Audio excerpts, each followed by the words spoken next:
ಇವತ್ತು ನಾವು ದೇವರ ವಾಕ್ಯವನ್ನು ನೋಡ್ಕೊಳ್ಳೋಣ. ಇವತ್ತಿನ ವಾಕ್ಯದ ಹೆಡ್ಡಿಂಗ್ ಏನಂದ್ರೆ ಅವಿಧೇಯತೆ, ಡಿಸೊಬೀಡಿಯನ್ಸ್. ಹಲ್ಲೆಲೂಯಾ. ಸೊ ನಾವು ಅವಿಧೇಯತೆಯಲ್ಲಿದ್ದರೆ ದೇವರ ವಿರುದ್ಧವಾದ ಕಾರ್ಯಗಳನ್ನು ಮಾಡ್ತೀವಿ. ದೇವರಿಗೆ ಅವಿಧೇಯರಾಗಿದ್ರೆ ದೇವರು ಬೈಬಲ್ ಅಲ್ಲಿ ಒಂದು ಹೇಳಿದ್ರೆ ನಾವೇ ಒಂದು ಮಾಡ್ತೀವಿ, ದೇವರು ಒಂದು ಮಾತಾಡಿದ್ರೆ ನಾವೊಂದು ಮಾಡಕ್ ಹೋಗ್ತೀವಿ. ಹಲ್ಲೆಲೂಯಾ. ನಾವು ಅನೇಕ ಸತಿ ನಾವೆಲ್ಲರೂ ತಪ್ಪು ಮಾಡಿದೀವಿ. ಇದ್ರಲ್ಲಿ ಯಾರು ಒಬ್ಬರು ಇಬ್ಬರು ಅನ್ನೋದೇನು ಇಲ್ಲ. ಸಭೆಯಲ್ಲಿರುವ ಪ್ರತಿಯೊಬ್ಬರು, ಎಷ್ಟೋ ಜನ ಕ್ರೈಸ್ತರು, ಸೇವಕರು, ನಾವು ಎಷ್ಟೋ ಸತಿ ಅವಿಧೇಯರಾಗಿದ್ದೀವಿ. ಹಲ್ಲೆಲೂಯಾ. ನಮ್ಮ ದೇವರ ವಾಕ್ಯಕ್ಕೆ, ದೇವರ ಸ್ವರಕ್ಕೆ, ದೇವರ ಬೈಬಲ್ಗೆ, ಅಥವಾ ನಮಗೆ ಕೊಟ್ಟಂತ ಆತ್ಮಿಕ ನಾಯಕರು, ಪಾಸ್ಟರ್ಗಳು, ಹಲ್ಲೆಲೂಯಾ, ನಾವು ಏನೋ ಒಂದು ವಿಷಯದಲ್ಲಿ ನಮಗೆ ಗೊತ್ತಿಲ್ಲದೆ ನಾವು ಆ ರೀತಿಯಾಗಿ ಮಾಡ್ಬಿಡ್ತೀವಿ. ಸಹೋದರ ಅವಿಧೇಯತೆಯನ್ನು ನಾವು ನಡ್ಬಿಡ್ತೀವಿ. ಸೊ ಅವಿಧೇಯತೆ ನಡಿಬೇಕಾದ್ರೆ ನಮ್ಮ ಲೈಫ್ ಹೇಗಿರುತ್ತೆ, ವಿಧೇಯತೆಯಲ್ಲಿ ಬರ್ಬೇಕಾದ್ರೆ ನಮ್ಮ ಲೈಫ್ ಹೇಗಿರುತ್ತೆ ಅಂತ ನಾವು ನೋಡ್ಕೊಳ್ಳೋಣ. ಯಾಕಂದ್ರೆ ಇದು ನಮಗೆ ಗೊತ್ತಾಯ್ತಂದ್ರೆ ಸಾಕಷ್ಟು ಜನ ಅವಿಧೇಯತೆಗೆ ಕಾಲಿಡಕ್ಕೆ ಹೋಗೋದು, ಬೇಡಪ್ಪ ನಮ್ಗೆ ಇದು ಲೈಫ್ ಅಂತ ಹೇಳಿ. ಹಲ್ಲೆಲೂಯಾ. ಸೊ ನಾವೊಂದು ವಾಕ್ಯ ಓದೋಣ. ಕೀರ್ತನೆ 107ನೇ ಅಧ್ಯಾಯದಲ್ಲಿ 10ನೇ ವಚನ.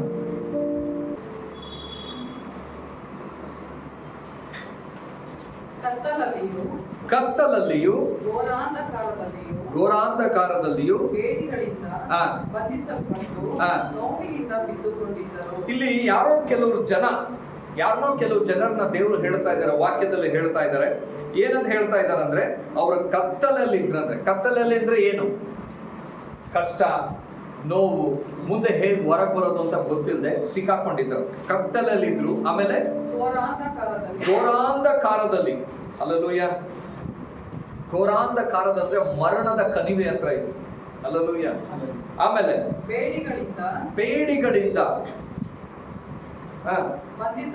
ಬೇಡಿಗಳಿಂದ ಬಂಧಿಸಲ್ಪಟ್ಟು ಅಂತಂದ್ರೆ ಅವರ ಕೈ ಕಾಲುಗಳೆಲ್ಲ ಕಟ್ಟಾಕಲ್ಪಟ್ಟಿದ್ದು. ಅಂದ್ರೆ ಬ್ರದರ್, ನಾವ್ ಏನು ಮಾಡಿದ್ರು ನಮ್ ಕೆಲಸ ಆಗ್ತಾ ಇಲ್ಲ, ಏನು ಮಾಡಿದ್ರು ತಡೆ ಆಗ್ತಾ ಇದೆ, ನಾವ್ ಏನು ಮಾಡಕ್ ಹೋದ್ರು ಸಕ್ಸಸ್ ಆಗ್ತಾ ಇಲ್ಲ, ನಾವ್ ಏನು ಮಾಡಕ್ ಹೋದ್ರು ಡಿಲೇ ಆಗ್ತಾ ಇದೆ, ಏನೋ ಒಂದು ತೊಂದರೆಗಳು ನಮ್ಮ ಕೈ ಕಾಲುಗಳು ಕಟ್ಟಾಕದಂಗಿರ್ತದೆ. ಆಮೇಲೆ ನೋವಿನಿಂದ ಏನೋ ಇಲ್ಲಿ ಈ ನೋವು ಬಂದ್ಬಿಟ್ಟು ದೇಹದ ನೋವು ಕುರಿತಾಗಿ ದೇವರು ಮಾತಾಡ್ತಾ ಇಲ್ಲ, ಹೃದಯದ ನೋವು. ಕೆಲವೊಂದು ಕಾರ್ಯಗಳು, ಕೆಲವೊಂದು ಕಷ್ಟಗಳು, ಕೆಲವೊಂದು ಬಾಧೆಗಳು ಬಂದಾಗ ನಾವು ಅನ್ಕೊಂಡಂಗೆ ಕೆಲವೊಂದು ವಿಷಯಗಳು ನಡೀತಾ ಇದ್ದಾಗ ನಮ್ಮ ಹೃದಯದಲ್ಲಿ ಒಂದು ನೋವು ಬಂದ್ಬಿಟ್ಟಿರುತ್ತೆ. ಹಲ್ಲೆಲೂಯಾ. ಇಲ್ಲಿ ಅಂತ ಕೆಲವು ಜನರ ಕುರಿತಾಗಿ ದೇವರು ಮಾತಾಡ್ತಾ ಇದ್ದಾರೆ. ಯಾಕೆ ಅವ್ರಿಗೆ ಈ ರೀತಿಯಾಗಿ ಬಂತು? ಮತ್ತೆ ಮುಂದಕ್ಕೆ ಅವರು ದೇವರ ಕಟ್ಟಳೆಗಳಿಗೆ ವಿರೋಧವಾಗಿ ನಿಂತು ಹಲ್ಲೆಲೂಯಾ. ಅಂದ್ರೆ ಅವರು ಕೆಲವೊಂದು ದೇವರ ಕಟ್ಟಳೆಗಳಿಗೆ, ಅಂದ್ರೆ ಆಜ್ಞೆಗಳಿಗೆ, ಹಲ್ಲೆಲೂಯಾ, ಕೆಲವೊಂದು ದೇವರ ಕಟ್ಟಳೆಗಳಿಗೆ ಅವರು ವಿರುದ್ಧವಾಗಿ ನಿಂತಿದ್ದಾರೆ. ದೇವರ ಸಂಕಲ್ಪ ಅಂದ್ರೆ ಏನು? ದೇವರು ನಿನ್ನ ಲೈಫಲ್ಲಿ ಇಟ್ಟಿರುವಂತ ದೇವರ ಯೋಚನೆ, ದೇವರು ನಿನ್ನ ಲೈಫಲ್ಲಿ ಇಟ್ಟಿರುವಂತ ಕೆಲವೊಂದು ದೇವರ ಚಿಂತೆ, ಈ ಚಿಂತೆಗೆ ವಿರುದ್ಧವಾಗಿದ್ರಂತೆ. ದೇವರ ಚಿಂತೆಗೆ ವಿರುದ್ಧವಾಗಿರೋದಂದ್ರೆ ಏನ್ ಗೊತ್ತಾ? ನಮ್ಮ ಮನ್ಸಿಗೆ ಬಂದಂಗ್ ಮಾಡೋದು, ಅಥವಾ ನಮ್ಗೆ ಯಾರೋ ಹೇಳ್ದಂಗ್ ಮಾಡೋದು. ಹಲ್ಲೆಲೂಯಾ. ಅಕ್ಕಪಕ್ಕದಲ್ಲಿ ಇರೋರು ಹೇಳ್ದಂಗ್ ಮಾಡೋದು, ಸ್ವಂತದವ್ರು ಹೇಳ್ದಂಗ್ ಮಾಡೋದು, ನೆಂಟರು ಹೇಳ್ದಂಗ್ ಮಾಡೋದು, ಅವ್ರು ಹೇಳ್ದಂಗ್ ಮಾಡೋದು. ನಿನಗೆ ದೇವ್ರ ಸ್ವರ ಕೇಳಿ ನೀನು ಮಾಡ್ತಾ ಇದೀಯಾ? ಹಲ್ಲೆಲೂಯಾ. ನೀನು ಯಾವಾಗ ದೇವ್ರ ಸ್ವರ ಕೇಳಿ ಮಾಡ್ತೀಯೋ ಅವಾಗ್ಲೇ ನೀನು ದೇವರ ಪರಾತ್ಮರ ಸಂಕಲ್ಪದ ಪ್ರಕಾರ ಮಾಡ್ತಾ ಇದೀಯ. ಇಲ್ಲ ಅಂತಂದ್ರೆ ದೇವರ ಸಂಕಲ್ಪದ ಪ್ರಕಾರ ಇಲ್ಲ. ಇವಾಗ ಅನೇಕ ಕ್ರೈಸ್ತರು ದೇವರು ನಂಬಿ ಪ್ರಾರ್ಥನೆ ಮಾಡಿ ಜ್ಞಾನಸ್ಥಾನ ತಗೊಂಡು ವಾಕ್ಯಗಳನ್ನು ಓದಿ ಇನ್ನೂ ಯಾಕೆ ಅವ್ರ ಅದೇ ಕಷ್ಟ, ಅವರ ಕೈಕಾಲುಗಳು ಕಟ್ಟಲ್ಪಟ್ಟಿದೆ, ಮುಂದಕ್ಕೆ ಹೋಗ್ತಾ ಇಲ್ಲ? ಅದಕ್ಕೆ ಕಾರಣ ಏನಂದ್ರೆ ನಮ್ ದೇವ್ರು ನಿದ್ದೆ ಮಾಡ್ತಾ ಇಲ್ಲ, ಅಥವಾ ನಮ್ ದೇವ್ರು ನೀನ್ ಪ್ರಾರ್ಥನೆ ಕೇಳಲ್ಲ ಅಂತ ಸುಮ್ಮನಿಲ್ಲ. ಏನಕ್ಕೆ ಅಂತಂದ್ರೆ ಕೆಲವೊಂದು ಜಾಗದಲ್ಲಿ ಇವರು ದೇವರ ವಾಕ್ಯಗಳನ್ನು ತಿರಸ್ಕರಿಸಿದ್ದಾರೆ. ದೇವರ ವಾಕ್ಯನ ಒಂದು ಹೇಳಿದ್ರೆ ಇವರೇ ಒಂದು ಮಾಡ್ತಾರೆ. ದೇವರ ಉದ್ದೇಶ ನಿನ್ನ ಜೀವಿತದಲ್ಲಿ ಒಂದಿದ್ರೆ ಅವರೇ ಒಂದು ಮಾಡಕ್ ಹೋಗ್ತಾರೆ. ಹಲ್ಲೆಲೂಯಾ. ನೀನು ಯಾವಾಗ ದೇವರ ಉದ್ದೇಶದ ಪ್ರಕಾರ ಜೀವನ ಮಾಡಲು, ದೇವರ ವಾಕ್ಯದ ಪ್ರಕಾರ ನೀನು ಜೀವನ ಮಾಡಲು, ಆಗ ಏನಾಗುತ್ತೆ ಅಂತಂದ್ರೆ ನಿನ್ನ ಜೀವಿತದಲ್ಲಿ ಈ ಒಂದು ಕಾಡಾಂಧರಗಳಾದ ಸಮಯಗಳು ಬಂದ್ಬಿಡ್ತವೆ, ಕತ್ತಲೆಯ ಸಮಯಗಳು. ಕತ್ತಲೆ ಅಂದ್ರೆ ಕಷ್ಟ, ನೋವು, ಬಾಧೆ, ಎಲ್ಲ ರೀತಿ ಒಂಟಿತನ, ಆಮೇಲೆ ಘೋರಾಂಧಕಾರ ಅಂದ್ರೆ ತುಂಬಾ ಕಣಿವೆ, ಅಂದ್ರೆ ಮರಣದ ಕಣಿವೆ. ಅಯ್ಯೋ ನನಗೆ ಈ ಲೈಫೇ ಬೇಡಪ್ಪ, ಸತ್ತೋದ್ರೆ ಸಾಕು, ನನಗೆ ಈ ಕಷ್ಟ ತಗೊಳಕ್ ಆಗ್ತಲ್ಲ, ಈ ಕಷ್ಟ ನೋಡಕ್ ಆಗಲ್ಲ, ಯಾವಾಗ ನನ್ನ ದೇವ್ರು ನನ್ನನ್ನು ಇಲ್ಲಿಂದ ಕರ್ಕೊಂಡು ಹೋಗ್ತಾನೋ ಗೊತ್ತಿಲ್ಲ. ಇಂಥ ಮಾತುಗಳು ನಮ್ಮ ಲೈಫಲ್ಲಿ, ನಮ್ಮ ಬಾಯಲ್ಲಿ ಬರ್ತಾ ಇದೆ ಅಂತಂದ್ರೆ ಒಂದು ಸತಿ ದೇವರ ಆಜ್ಞೆ ಪ್ರಕಾರ ನೀನು ನಡೀತಾ ಇದೆಯಾ ಅಂತ ತಿರುಗಿ ನೋಡ್ಬೇಕು. Hallelujah. ಒಂದು second you have to turn back and see whether you are walking according to the word of God. ದೇವರ ವಾಕ್ಯದ ಪ್ರಕಾರ ಇವತ್ತು ನಾನು ನೀನು ಕ್ರೈಸ್ತರಾಗಿ ಜೀವನ ಮಾಡ್ಬೋದು, ಅಥವಾ ಕ್ರೈಸ್ತ ಹೆಸರಿಟ್ಕೊಂಡು ನಾವು ಜೀವನ ಮಾಡ್ಬೋದು. ಅದೆಲ್ಲ ಮುಖ್ಯ.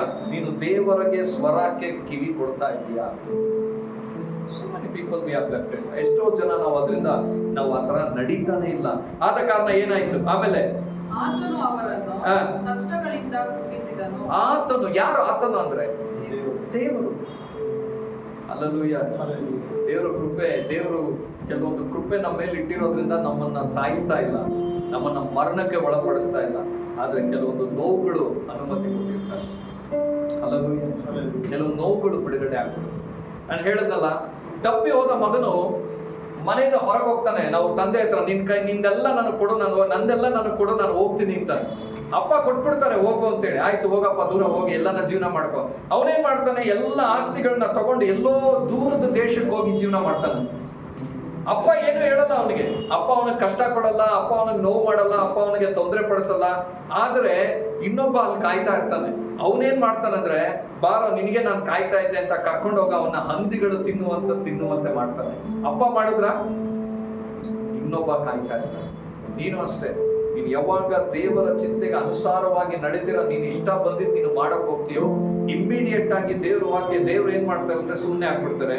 ಸೈತಾನನ್ನು ಬಂದು ನಿನಗೆ ಏನ್ ಕಷ್ಟ ಕೊಡ್ಬೇಕು, ಏನ್ ನೋವು ಕೊಡ್ಬೇಕು, ಅವ್ನು ನೋವು ಕೊಡೋಕೆ ಶುರು ಮಾಡ್ತಾರೆ. ಹಲ್ಲೆಲೂಯಾ. ಇವತ್ತು ಅನೇಕ ಕ್ರೈಸ್ತರು ಒದ್ದಾಡ್ತಾ ಇರೋದು ಅದಕ್ಕೆ. ಅವ್ರು ಕೆಟ್ಟವರಲ್ಲ, ಅವ್ರ ಪಾಪಗಳಲ್ಲ, ಅವ್ರ ಪಾಪ ಮಾಡ್ತಾ ಇಲ್ಲ, ಒಳ್ಳೆಯವರಾಗೇ ಇದ್ದಾರೆ, ಒಳ್ಳೆ ರೀತಿಯಲ್ಲಿ ಇದ್ದಾರೆ. ಆದ್ರೆ ದೇವರ ಆಜ್ಞೆಗಳನ್ನು ಪಾಲನೆ ಮಾಡ್ತಾ ಇಲ್ಲ. ಬೈಬಲ್ ಅಂತ ಹೇಳಿದ್ರೆ ಅವರೇ ಒಂದು ಮಾಡ್ತಾ ಇದ್ದಾರೆ, ದೇವ್ರ ವಾಕ್ಯ ಒಂದು ಹೇಳಿದ್ರೆ ಇವರೇ ಒಂದು ಮಾಡ್ತಾ ಇದ್ದಾರೆ. ಇವರ ಮನಸ್ಸಿಗೆ ಬಂದಂತೆ, ಆಲೋಚನೆ ಬಂದಂತೆ, ಇವರ ಚಿಂತೆಗೆ ಬಂದಂತೆ ಇವರು ಮಾಡ್ಲಿಕ್ಕೆ ಹೋಗ್ತಾ ಇದ್ದಾರೆ. ಹಲ್ಲೆಲೂಯಾ. ಆದ ಕಾರಣ ಇವತ್ತು ಪ್ರಿಯ ಸಹೋದರರೇ, ನಾವುಗಳು ಏನಾಗಿದ್ದೀವಿ ಅಂದ್ರೆ ಕತ್ತಲೆಯಲ್ಲಿ ಜೀವಿಸ್ತಾ ಇದ್ದೀವಿ, ಗೋಡಾಂಧಕಾರದಲ್ಲಿ ಜೀವಿಸ್ತಾ ಇದ್ದೀವಿ. ಕೈಗಳೆಲ್ಲ ಕಟ್ಟಾಕಲ್ಪಟ್ಟಿದೆ. ಏನು ಮಾಡಿದ್ರು ಸಕ್ಸಸ್ ಆಗ್ತಾ ಇಲ್ಲ, ಏನು ಮಾಡಿದ್ರು ಲೇಟ್ ಆಗ್ತಾ ಇದೆ, ಡಿಲೇ ಆಗ್ತಾ ಇದೆ, ತೊಂದರೆ ಆಗ್ತಾ ಇದೆ. ಹಲ್ಲೆಲೂಯಾ. ಇದಲ್ಲದೆ ಇನ್ನೊಂದೇನಂದ್ರೆ, ನೋವಿನಿಂದ ಬಿದ್ದುಕೊಂಡಿದ್ರು. ನೋವು, ಏನೋ ಒಂದು ನೋವು ನಮ್ಮಲ್ಲಿ, ಒಂದು ಸಂತೋಷ ಅನ್ನೋದಿರಲ್ಲ. ಬೆಳಗ್ಗೆ ಎದ್ದಾಗ, ರಾತ್ರಿ ಮಲಗಿದಾಗ ಒಂದು ಯೋಚನೆಯಲ್ಲಿ ಆಲೋಚನೆ ಮಾಡ್ತಾ ಮಲ್ಕೊಂತೀವಿ. ತಿರ್ಗಾ ಬೆಳಗ್ಗೆ ಎದ್ರೆ ಇನ್ನೊಂದು ಆಲೋಚನೆಗಳು ಬರ್ತಾರೆ. ಹಲ್ಲೆಲೂಯಾ. ನಮ್ಮ ಆಲೋಚನೆಗಳು, ಭಯ, ಇವತ್ತು ಹೆಂಗ್ ಜೀವನ ಮಾಡ್ತೀವಿ, ಇವತ್ತೇನ್ ಮಾಡ್ತೀವಿ, ಇವತ್ತು ಯಾವ ರೀತಿ ಮಾಡ್ತೀವಿ, ಯಾಕೆ ಯೋಚನೆ? ಯಾಕಂದ್ರೆ ದೇವರು ಹೇಳ್ತಾರೆ, ಆ ಪಕ್ಷಿಗಳನ್ನು ನೋಡು, ಅವುಗಳು ಏನು ಕೂಡಿಡಲ್ಲ, ಏನು ಮಾಡಲ್ಲ, ಆದ್ರೆ ಅವುಗಳಲ್ಲಿ ಒಂದು ಕೂಡ ಸಾಯಕ್ ನಾನು ಬಿಡಲ್ಲ. ಅಂತದ್ರಲ್ಲಿ ನಿಮಗೆ ಹೆಂಗ್ ಬಿಡ್ತೀನಿ? ಯಾಕೆ ಬಿಟ್ಟಿದ್ದಾರೆ ದೇವರು? ಕೆಲವೊಬ್ಬರನ್ನ ಯಾಕೆ ಸುಮ್ಮನೆ ಇದ್ದಾರೆ ದೇವರು? ಅವ್ರ ಕಷ್ಟ ನೋಡ್ತಾ ಇದ್ದಾರೆ, ಸುಮ್ಮನಿದ್ದಾರೆ. ಯಾಕೆ ಅಂತಂದ್ರೆ ಈ ಸ್ಥಳದಲ್ಲಿ ನಾವು ದೇವರಿಗೆ ಬೇಕಾಗಿರೋರು ನಡೀತಾ ಇಲ್ಲ, ದೇವರಿಗೆ ಅವಿದ್ಯರಾಗಿ ನಡೀತಾ ಇದ್ದೀವಿ. ಹಲ್ಲೆಲೂಯಾ. ಹೇಗ್ ನಡೀತಾ ಇದೀವಿ? ಜೋರಾಗಿರ್ತೀವಿ. ಹೇಗ್ ನಡೀತಾ ಇದೀವಿ? ಅವಿದ್ಯರಾಗಿ ನಡೀತಾ ಇದೀವಿ. ನಾವು ಇನ್ನೊಂದು ವಾಕ್ಯ ಓದೋಣ. ಜಪಾನಿಯ 3ನೇ ಅಧ್ಯಾಯದಲ್ಲಿ, ಜಪಾನಿಯ ಅಂತ ಬರ್ತದೆ ನೋಡ್ರಿ, ಅದರಲ್ಲಿ 3ನೇ ಅಧ್ಯಾಯದಲ್ಲಿ 1 ಮತ್ತು 2 ಓದೋಣ ಬೇಗ. ಅಯ್ಯೋ, ಅವಿಧೇಯವೂ ಮಲಿನವೂ ಆದ ಹಿಂಸಕ ನಗರಿಯೇ, ಗತಿಯನ್ನು ಏನು ಹೇಳಲಿ? ಒಂದು ಹಿಂಸಕ ನಗರಿ ಅಂದ್ರೆ ಇಲ್ಲಿ ದೇವರು ಯೆರೂಸಲೇಮ್ ಬಗ್ಗೆನೋ ಒಂದು ರಾಜ್ಯದ ಬಗ್ಗೆ ಮಾತಾಡ್ತಾ ಇದ್ದಾರೆ. ಹಿಂಸೆಯ ನಗರಿ ಎಲ್ಲಿ? ಅಲ್ಲಿ ಏನಿದೆ ಅಂದ್ರೆ, ಯಾಕೆ ಅದಕ್ಕೆ ಹಿಂಸೆಯ ನಗರಿ ಅಂದ್ರೆ, ಅದು ದೇವರಿಗೆ ಅವಿಧೇಯವಾಗಿ ನಡೀತಾ ಇದೆ. ಮುಂದಕ್ಕೆ ಹೋದ್ರಿ. ಆಮೇಲೆ ಅದು ದೈವೋಕ್ತಿಗೆ ಕಿವಿಗೊಡಲಿಲ್ಲ. ಅದು ದೈವೋಕ್ತಿಗೆ ಕಿವಿಗೊಡಲಿಲ್ಲ. ದೇವರು ಹೇಳೋದನ್ನೇ ಕೇಳಲ್ಲ. ಹಲ್ಲೆಲೂಯಾ. ಅಟ್ಲೀಸ್ಟ್ ದೇವರು ಹೇಳೋದು ಕೇಳಲಿಲ್ವಾ? ದೇವರ ಆತ್ಮನಲ್ಲಿ ನಡೆಯೋರಲ್ಲ, ಅವ್ರ ಮಾತಾದ್ರೂ ಕೇಳು. ಇವ್ರು ದೇವರ ಆತ್ಮನಲ್ಲಿ ನಡೀತಾ ಇದ್ದಾರೆ, ಇವ್ರ ಲೈಫಲ್ಲಿ ದೇವರ ಆತ್ಮದಲ್ಲಿ ನಡೀತಾ ಇದ್ದಾರೆ ಅಂತ ಹೆಂಗ್ ಗೊತ್ತಾಗತ್ತೆ? ಅವರ ಫಲಗಳಿಂದ ನಿಮಗೆ ಗೊತ್ತಾಗತ್ತೆ. ಅವ್ರ ಲೈಫಲ್ಲಿ ಅವ್ರು ಏನ್ ಫಲ ಕೊಟ್ಟಿದ್ದಾರೆ, ಅವ್ರದ್ದು ಹೆಂಗಿದೆ ಜೀವನ, ಅವ್ರ ಜೀವನದಲ್ಲಿ ದೇವ್ರ ರಾಜ್ಯಕ್ಕೆ ಏನ್ ಮಾಡಿದ್ದಾರೆ. ಹಲ್ಲೆಲೂಯಾ. ಅರ್ಥ ಆಗ್ತಾ ಇದೆಯಾ ಪ್ರಿಯ ಸಹೋದರರೇ? ಆ ಫಲಗಳಲ್ಲಿ ನೀವು ಗುರುತಿಸ್ಬಿಡ್ಬೋದು. ಇವ್ರು ಒಳ್ಳೆ ಕ್ರೈಸ್ತರ, ಇವ್ರು ಇಲ್ವಾ, ಇವ್ರು ದೇವರ ಆತ್ಮನಲ್ಲಿ ನಡೀತಾ ಇಲ್ವಾ, ದೇವರ ಆತ್ಮನಲ್ಲಿ ನಡೀತಾ ಇದಾರ. ಯು ಕ್ಯಾನ್ ಈಸಿಲಿ ಐಡೆಂಟಿಫೈ ಅವರ ಮಾತುಗಳ ನಿಮಿತ್ತವಾಗಿ, ಅವರ ವಿಷಯದಲ್ಲಿ. ಯಾರೊಬ್ಬ ವ್ಯಕ್ತಿ ದೇವರ ಮೇಲೆ ನಂಬಿಕೆ ಇಲ್ದಿರ ಲೌಕಿಕವಾದ ಜನರ ರೀತಿಯಲ್ಲಿ ಮಾತಾಡ್ತಾನಲ್ಲ, ಅವನ 100% ಅವನಲ್ಲಿ ದೇವರ ಆತ್ಮ. ಹಲ್ಲೆಲೂಯಾ. ಇವತ್ತು ಏನಾಗುತ್ತೆ ಈಗ ಜೋಯಲ್ ಇದ್ದಾರೆ, ಅವ್ರು ನಾರ್ಮಲ್ ಬಿಲೀವರು, ಏನು ಗೊತ್ತಿಲ್ಲ ಅಂತ ಇಟ್ಕೊಳ್ಳಲ್ಲ, ಅವ್ರಿಗೆ ಏನೇನು ಬರಲ್ಲ, ಹೊಸ ಬಿಲೀವರ್ ತರ ಇರ್ತಾರೆ. ಸೊ ಅವ್ರಿಗೆ ಏನಾದ್ರೂ ಒಂದು ಪ್ರಾಬ್ಲಮ್ ಆದಾಗ ಅವ್ರು ಏನ್ ಮಾಡ್ತಾರೆ, ಲೌಕಿಕವಾದ ಜನರಾಗಿ ಮಾತಾಡ್ತಾರೆ. ಈಗ ಅವ್ರ ಜೊತೆ ಸೇರಿ ಒಬ್ಬ ಸೇವಕನಾಗಿ ನಾನು ಕರೆಕ್ಟ್ ಹಂಗೆ ಮಾಡ್ರಿ ಅಂತಂದ್ರೆ ಅದು ಕರೆಕ್ಟ್ ಆಗತ್ತ? ಅವಾಗ ನಾನು ದೇವರ ಆತ್ಮನಲ್ಲಿ ನಡೆಯೋಣ? You should identify a person. ಒಬ್ಬ ವ್ಯಕ್ತಿ ದೇವರ ಆತ್ಮನಲ್ಲಿ ನಡೀತಾ ಇದ್ದಾನ ಇಲ್ವಾ ಅನ್ನೋದು ಅವನ ಮಾತುಗಳಲ್ಲೇ ನೀನು ಗುರುತಿಡ್ತೀಯ. ಹೇಗೆ ಗುರುತಿಡ್ತೀರಾ? ಮಾತುಗಳಲ್ಲಿ. ಅವನ ಮಾತು ಲೌಕಿಕವಾಗಿರಲ್ಲ, ಅವನ ಮಾತು ಪರಲೋಕದ ರೀತಿಯಲ್ಲಿ ಇರ್ತದೆ. ಲೌಕಿಕವಾದ ಮಾತುಗಳು ನಮಗೆ ಒಂದೊಂದ್ಸತಿ ಬೇಜಾರಾಗಿರ್ತದೆ, ಅವ್ರು ಕರೆಕ್ಷನ್ ಮಾಡಿದಾಗ ತೊಂದರೆ ಆಗಿರ್ತದೆ. ಆದ್ರೆ ಪರಲೋಕದ ಮಾತುಗಳು ಹಾಗಿರೋದೇ ಇಲ್ಲ. ಹಲ್ಲೆಲೂಯಾ. ನೆಕ್ಸ್ಟ್, ಶಿಕ್ಷಣೆಗೆ ಒಳಪಡಲಿಲ್ಲ. ಶಿಕ್ಷಣೆಗೆ ಅಂದ್ರೆ ಏನು? ದೇವರು ಕರೆಕ್ಟ್ ಮಾಡಿದಾಗ ಒಳಪಡೋದಿಲ್ಲ. ಯಾಕೆ ಅಂತಂದ್ರೆ ಕರೆಕ್ಷನ್ ತುಂಬಾ ಜನರಿಗೆ ಇಷ್ಟ ಆಗಲ್ಲ. ಕರೆಕ್ಟ್ ಮಾಡಿದ್ರೆ ಇವು ಏನಪ್ಪ ಯಾವಾಗ್ಲೂ ಇದೇ ತರ ಕೊಡ್ತಾರಪ್ಪ.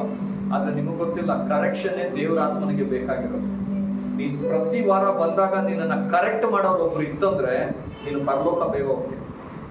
ನೀನು ಪಕ್ಕದಲ್ಲಿ ನಿಂತ್ಕೊಡ ನೀನ್ ಮಾಡಿದಲ್ಲ ಕರೆಕ್ಟ್ ಅನ್ನೋನ್ ಯಾವನಾದ್ರೂ ಇದ್ದ ಅಂದ್ರೆ ನಿನ್ ತರ ಹಳ್ಳಕ್ ಬೀಳೋರು ಯಾರು ಇಲ್ಲ. ಹಲ್ಲೆಲೂಯಾ. ನೀನ್ ಮಾಡಿದಲ್ಲ ಕರೆಕ್ಟ್, ಹೌದೌದು ನೀನ್ ಮಾತಾಡಿದ್ ಕರೆಕ್ಟ್, ಅವ್ನು ಮಾತಾಡಿದ್ ತಪ್ಪು, ನೀನೇ ಕರೆಕ್ಟ್, ಆ ತರ ಯಾರಾದ್ರೂ ನಿನ್ ಜೊತೆ ಇದ್ದ ಅಂದ್ರೆ ರಾಂಗ್. ಹಲ್ಲೆಲೂಯಾ. ದೇವರಿಗೆ ಮೆಚ್ಚುಗೆ ಆಗದೆ ಇರುವಂತ ಕಾರ್ಯಗಳು. ನೀನ್ ಮಾಡಿದ್ದೆ ಕರೆಕ್ಟ್ ಅನ್ನೋನ್ ಯಾರು ಗೊತ್ತಾ? ಅವ್ನು ದೇವ್ರನ್ನ ಮೆಚ್ಚಿಸ್ತಾ ಇಲ್ಲ, ಮನುಷ್ಯರನ್ನ ಮೆಚ್ಚೋ. ಯಾರನ್ನ ಮೆಚ್ಚೋ? ಮನುಷ್ಯರನ್ನ ಮೆಚ್ಚೋರು. ಮನುಷ್ಯರು ಮಾಡೋದಲ್ಲ ನೀನ್ ಮಾಡೋದೇ ಕರೆಕ್ಟ್ ಅಂತಾರೆ. ಕರೆಕ್ಷನ್ ಕೊಡೋರು ಹಾಗಲ್ಲ. ಹಲ್ಲೆಲೂಯಾ. ಇಲ್ಲ, ಇದು ತಪ್ಪು, ಇದು ರೈಟ್, ನೀನ್ ಇಲ್ಲಿ ಮಾಡ್ಕೊಡ್ದಾಗಿ ನೀನ್ ಹಿಂಗ್ ಕರೆಕ್ಟ್ ಅಂತ ಯಾರನ್ನ ತಿದ್ದುಪಡಿ ಮಾಡಿದ್ರೆ ನೋಡ್ರಿ, ಒಳಗಡೆ ಗರ್ವ ಆತರ ಇದ್ರೆ ಅವ್ರಿಗೆ ನೋವು ಜಾಸ್ತಿ ಬೇಗ ಬಂದ್ಬಿಡುತ್ತೆ. ತಿದ್ದುಪಡಿಗೆ ಬರ್ದೇ ಇರೋರು ಯಾರು? ತಿದ್ದುಪಡಿಗೆ ಬರಲ್ಲ? ಯಾರಲ್ಲಿ ಅವಿದ್ಯತೆ ಇದೆಯೋ ಅವರು ಕರೆಕ್ಷನ್ಗೆ ಒಳಗಾಗಲ್ಲ. They will never come under any correction from any people. 100 ಸತಿ ಹೇಳು ಮನೇಲಿ ಪ್ರೇಯರ್ ಮಾಡ್ರಿ, ಮಾಡಲ್ಲ. 100 ಸತಿ ಹೇಳು ಬೈಬಲ್ ಓದ್ರಿ, ಓದಲ್ಲ. 100 ಸತಿ ಹೇಳು ಭಾನುವಾರ ಕರೆಕ್ಟ್ ಆಗಿ ಸಭೆಗೆ ಬರ್ರಿ, ಬರಲ್ಲ. ಹಲ್ಲೆಲೂಯಾ. ಹಲ್ಲೆಲೂಯಾ. ಅರ್ಥ ಆಗ್ತದೆ? ಎಷ್ಟು ಸತಿ ಆದ್ರೆ ಹೇಳ್ರಿ, ಮಾಡೋದೇ ಇಲ್ಲ. ಯಾಕೆ? ಅವ್ರು ಕರೆಕ್ಷನ್ ಒಳಗಾಗಲ್ಲ. ಯಾಕಂದ್ರೆ ಅವರದ್ದು ಅವಿದ್ಯತೆ ಇದೆ. ಆ ಅವಿದ್ಯತೆ ಕಾರಣ ಒಂದು ದಿನ ಸೈತಾನ ಬಂದು ಇಟ್ಕೊಂಡು ಅವ್ರನ್ನ ಆಟ ಆಡಿಸ್ತಾವ್ ನೋಡ್ರಿ, ಕತ್ತಲೆಯಲ್ಲಿ ಹಾಕಿ. ಅವತ್ತು ಗೊತ್ತಾಗತ್ತೆ ನಾನು ಏನ್ ತಪ್ಪು ಮಾಡಿದೆ. ಅವಕಾಶ ಕೊಡೋವರೆಗೂ ದೇವ್ರು ಕೊಡ್ತಾನೆ, ನೋಡೋವರೆಗೂ ದೇವ್ರು ನೋಡ್ತಾನೆ. ಯಾವಾಗ ಇಷ್ಟು ಹೇಳಿದ್ಮೇಲೂ ನೀನು ಬದಲಾಗಲ್ಲ ಅಂತ ಗೊತ್ತಾಗತ್ತಲ್ಲ, ಅವತ್ತು ನೀನು ಕತ್ತಲೆಯಲ್ಲಿ ಬಿದ್ದೋಗ್ಬಿಡ್ತೀಯ. ಅವತ್ತು ನೀನು ಗಾಢಾಂಧಕಾರದಲ್ಲಿ ಬಿದ್ದೋಗ್ಬಿಡ್ತೀಯ. ಅವತ್ತು ನಿನ್ನ ಸಹಾಯಕ್ಕೆ ಒಬ್ಬನು ಬಂದು ನಿನ್ ಜೊತೆಯಲ್ಲಿ ನಿಲ್ಲಲ್ಲ. ಹಲ್ಲೆಲೂಯಾ. ನಿನ್ನ ಕೈಗಳು ಕಟ್ಟಾಕಲ್ಪಡ್ತದೆ, ನಿನ್ನ ಬಿಸ್ನೆಸ್ ಗಳು ಬಿದ್ದೋಗುತ್ತೆ, ನಿನ್ನ ಕೆಲಸ ಹೋಗ್ಬಿಡ್ತದೆ, ಕೈಗೆ ಬರೋ ಹಣಗಳು ತಡೆ ಆಗ್ತಾ ಇರ್ತದೆ. ನಾಳೆನೆ ಬರ್ತದೆ ಅಂತ ಅನ್ಕೊಳ್ಳೋ ಹಣ ಕೂಡ ಇನ್ನು 1 ವರ್ಷ ಆಗತ್ತೆ ಬರೋದಕ್ಕೆ. ವೈ? ಯಾಕಂದ್ರೆ ನೀನು ಅವಿದ್ಯತೆ. ನಿನ್ನ ಅವಿದ್ಯತೆ ಯಾವುದೇ ಕರೆಕ್ಷನ್ಗೆ ನಿನ್ನನ್ನ ಸಿದ್ಧಪಡಿಸ್ತಾ ಇದೆ. You are not prepared for any correction. ಒಂದು ಕರೆಕ್ಷನ್ ಹೇಳಿದ್ರೆ ಸಾಕು ಅವ್ರಿಗೆ ಬೇಸರ ಆಗ್ಬಿಡ್ತದೆ. ಹಲ್ಲೆಲೂಯಾ. ಏನಾಗ್ತದೆ? ಬೇಸರ ಆಗ್ಬಿಡ್ತದೆ. ಮತ್ತೆ ಹೋದ್ರೆ ಕಂಟಿನ್ಯೂ ಮಾಡಿ. ಯೆಹೋವನಲ್ಲಿ ಭರವಸೆ ಬಿಡಲಿಲ್ಲ. ಯಾರು ಭರವಸೆ ಇಡಕ್ಕಾಗಲ್ಲ? ಯಾರು ಕರೆಕ್ಷನ್ ಬರಲ್ಲ ಅಲ್ಲ, ಎಷ್ಟು ಹೇಳಿದ್ರು ಅವ್ರು ಮಾಡದೇ ಮಾಡ್ತಾರಲ್ಲ, ಅವ್ರಿಗೆ ದೇವರ ಮೇಲೆ ಭರವಸೆ ಚಾನ್ಸೇ ಇಲ್ಲ. ದೇವರು ಇದು ಮಾಡ್ತಾನೆ ಅನ್ನೋ ನಂಬಿಕೆನೇ. ನಂಬಿಕೆ ಬರ್ತಾ ಇಲ್ಲ ಅಂದ್ರೆ ಮೊದಲನೇದಾಗಿ ನಿನ್ನಲ್ಲಿ ಅವಿದ್ಯತೆ ಇದೆ. ಹಲ್ಲೆಲೂಯಾ. ಏನಿದೆ? ಹಲ್ಲೆಲೂಯಾ. ಅವಿದ್ಯತೆ ಇರೋರು ಏನ್ ಮಾಡ್ತಾರೆ ಅಂದ್ರೆ ಯಾರು ಏನು ಹೇಳ್ಕೊಟ್ರು ಕೇಳಲ್ಲ. ಅವ್ರ ಮೈಂಡೇ ಅವ್ರ ಮೈಂಡ್ ಆಗಿರ್ತಾರೆ. ನೀನ್ 100 ಸತಿ ಹೇಳಿ ಇದು ರಾಂಗ್, ಇದು ತಪ್ಪು, ಇದನ್ನ ಮಾಡ್ಬೇಡ್ರಿ, ದೇವ್ರ ರಾಜ್ಯಕ್ಕಾಗಿ ನಿಲ್ರಿ, never they will do it. ಅದು ಏನ್ ಮಾಡ್ತದಂದ್ರೆ ಅವರನ್ನೇ ಕಷ್ಟಕ್ಕೆ ಬೀಳುವಂತೆ ಮಾಡ್ತದೆ. ಅವರೇ ಅವ್ರಿಗೆ ಕಲ್ಲನ್ನು ಎತ್ತಾಕೊಳ್ಳುವಂತ. Never do that. ಮೂರನೇದಾಗಿ ಇದೇನು ಮಾಡ್ತದೆ ಅಂದ್ರೆ ನಿನ್ನ ಒಳಗಡೆ ದೇವರ ಮೇಲೆ ನಂಬಿಕೆನೇ ಬರಲ್ಲ, ಭರವಸೆನೇ ಬರಲ್ಲ. ಯಾವಾಗ್ಲೂ ಭಯ, ಯಾವಾಗ್ಲೂ ಡೌಟ್. ಆಗತ್ತಾ ಬ್ರದರ್? ಮಾಡ್ತಾರ ಬ್ರದರ್? ದೇವ್ರು ನೆರವೇರ್ಸ? ಯಾವಾಗ್ಲೂ ಒಂದು ಚಂಚಲತೆ, ಒಂದು ಆಂಗ್ಸೈಟಿ, ಒಂದು ಫಿಯರ್ ನಿನ್ನನ್ನು ತುಂಬಿಕೊಂಡೇ ಇರ್ತದೆ. ಕಾರಣ ಏನ್ ಗೊತ್ತಾ? You are not obedient. You are not prepared for the correction. When you do according to the will of God, ನೀನು ದೇವರ ಪಾಲನೆಯನ್ನು ಕೇಳಿ ಮಾಡಬೇಕಾದ್ರೆ ನೀನು ಮನೇಲಿ ಕೂತಿದ್ರು ದೇವರು ನಿನ್ನನ್ನು ಆಶೀರ್ವಾದ ಮಾಡಕ್ಕಾಗತ್ತೆ. He can bless you even when you are sitting at home. Hallelujah. ಕೃಪೆಯಲ್ಲಿ ಇದ್ದವರು ಕಷ್ಟಕ್ಕೆ ಹೋಗಿದ್ದಾರೆ. ಕೃಪೆ ಅಂದ್ರೆ ಏನ್ ಗೊತ್ತಾ? ಆರಾಮಾಗಿ ಮನೇಲಿ ಕೂತ್ಕೊಂಡು ದೇವ್ರ ಸಹಾಯದಿಂದ ತಿನ್ನೋದು. ಕಷ್ಟ ಅಂದ್ರೆ ಏನ್ ಗೊತ್ತಾ? ಬೆವರು ಸುರಿಸಿ ತಿನ್ನೋದು. Hallelujah. ಎಷ್ಟೋ ಜನ ಕೃಪೆಯಿಂದ ಯಾಕೆ ಹೋಗ್ತಾರೆ ಅಂದ್ರೆ it is because of their disobedience. ಅವ್ರು ಕೆಟ್ಟ ಕ್ರೈಸ್ತರಲ್ಲ, ಅವ್ರು ಒಳ್ಳೆಯವರೇ, ಅವ್ರು ದೇವ್ರ ಮಕ್ಕಳಲ್ಲ ಅಂತಲ್ಲ, ದೇವ್ರ ಮಕ್ಕಳೇ. ಅವ್ರು ಕರೆಕ್ಟಾಗಿ ಸೇವೆ ಮಾಡಿಲ್ಲ ಅಂತಲ್ಲ, ಮಾಡಿದ್ದಾರೆ. ಆದ್ರೆ ಕೆಲವೊಮ್ಮೆ ಕರೆಕ್ಷನ್ಗೆ ಅವಿದ್ಯತೆಯನ್ನು ತೋರಿಸಿದಾಗ god will start breaking. Hallelujah. ದೇವರು ಮುರಿಲಿಕ್ಕೆ ಪ್ರಾರಂಭ ಮಾಡ್ತಾರೆ. ಒಂದ್ ಹೇಳ್ತೀನಿ ಕೇಳ್ರಿ, ನಿನ್ನನ್ನ ನೀನೇ ಮುರ್ಕೋಬಿಟ್ರೆ ಬಚಾವ್ ನೀನು. ದೇವರು ಮುರಿಯಕ್ಕೆ ಶುರು ಮಾಡಿದ್ರು. ಹಲ್ಲೆಲೂಯಾ. ಒಂದೊಂದಕ್ಕೂ ಒಬ್ಬೊಬ್ಬರ ಎದುರುಗಡೆ ಹೋಗಿ ನಿಂತ್ಕೋಬೇಕಾಗತ್ತೆ ನೀವು. ಒಂದೊಂದಕ್ಕೂ ಒಬ್ಬೊಬ್ಬರ ಹತ್ರ ಸಹಾಯಕ್ಕೆ ಹೋಗಿ ನಿಂತ್ಕೋಬೇಕಾಗತ್ತೆ. ರೀಸನ್ ಏನ್ ಗೊತ್ತಾ? ನಿನ್ನ ಅವಿದ್ಯತೆ ನಿನ್ನ ಅಂತ. ಆಮೇಲೆ ಮುಂದಕ್ಕೆ ಹೋದ್ರೆ ನೆಕ್ಸ್ಟ್ ಏನ್ ಹೇಳ್ತಾರೆ? ತನ್ನ ದೇವರ ಸನ್ನಿಧಿಗೆ ಸಮೀಪಿಸಲಿಲ್ಲ, ಅದರಲ್ಲಿನ ಮುಖ್ಯಾಧಿಕಾರಿಗಳು ಗರ್ಜಿಸುವ ಸಿಂಹಗಳು. ಸಾಕು, ಇನ್ನೊಂದ್ಸತಿ ಅದೇ ವಾಕ್ಯನ ಓದು. ಯೆಹೋವನಲ್ಲಿ ಭರವಸವಿಡಲಿಲ್ಲ, ಯೆಹೋವನಲ್ಲಿ ಭರವಸವಿಡಲಿಲ್ಲ, ತನ್ನ ದೇವರ ಸನ್ನಿಧಿಗೆ ಸಮೀಪಿಸಲಿಲ್ಲ, ತನ್ನ ದೇವರ ಸನ್ನಿಧಿಗೆ ಸಮೀಪಿಸಲಿಲ್ಲ. ಜೋರಾಗೇನ್ರಿ? ಪ್ರೇಯರ್ಗೆ ಬರಲ್ಲ ರೀ. ಏನ್ ಬರಲ್ಲ? ಪ್ರೇಯರ್ ಬರಲ್ಲ, ಮನೆಯಲ್ಲೂ ಪ್ರೇಯರ್ ಮಾಡಲ್ಲ. They will never come closer to the relationship of God.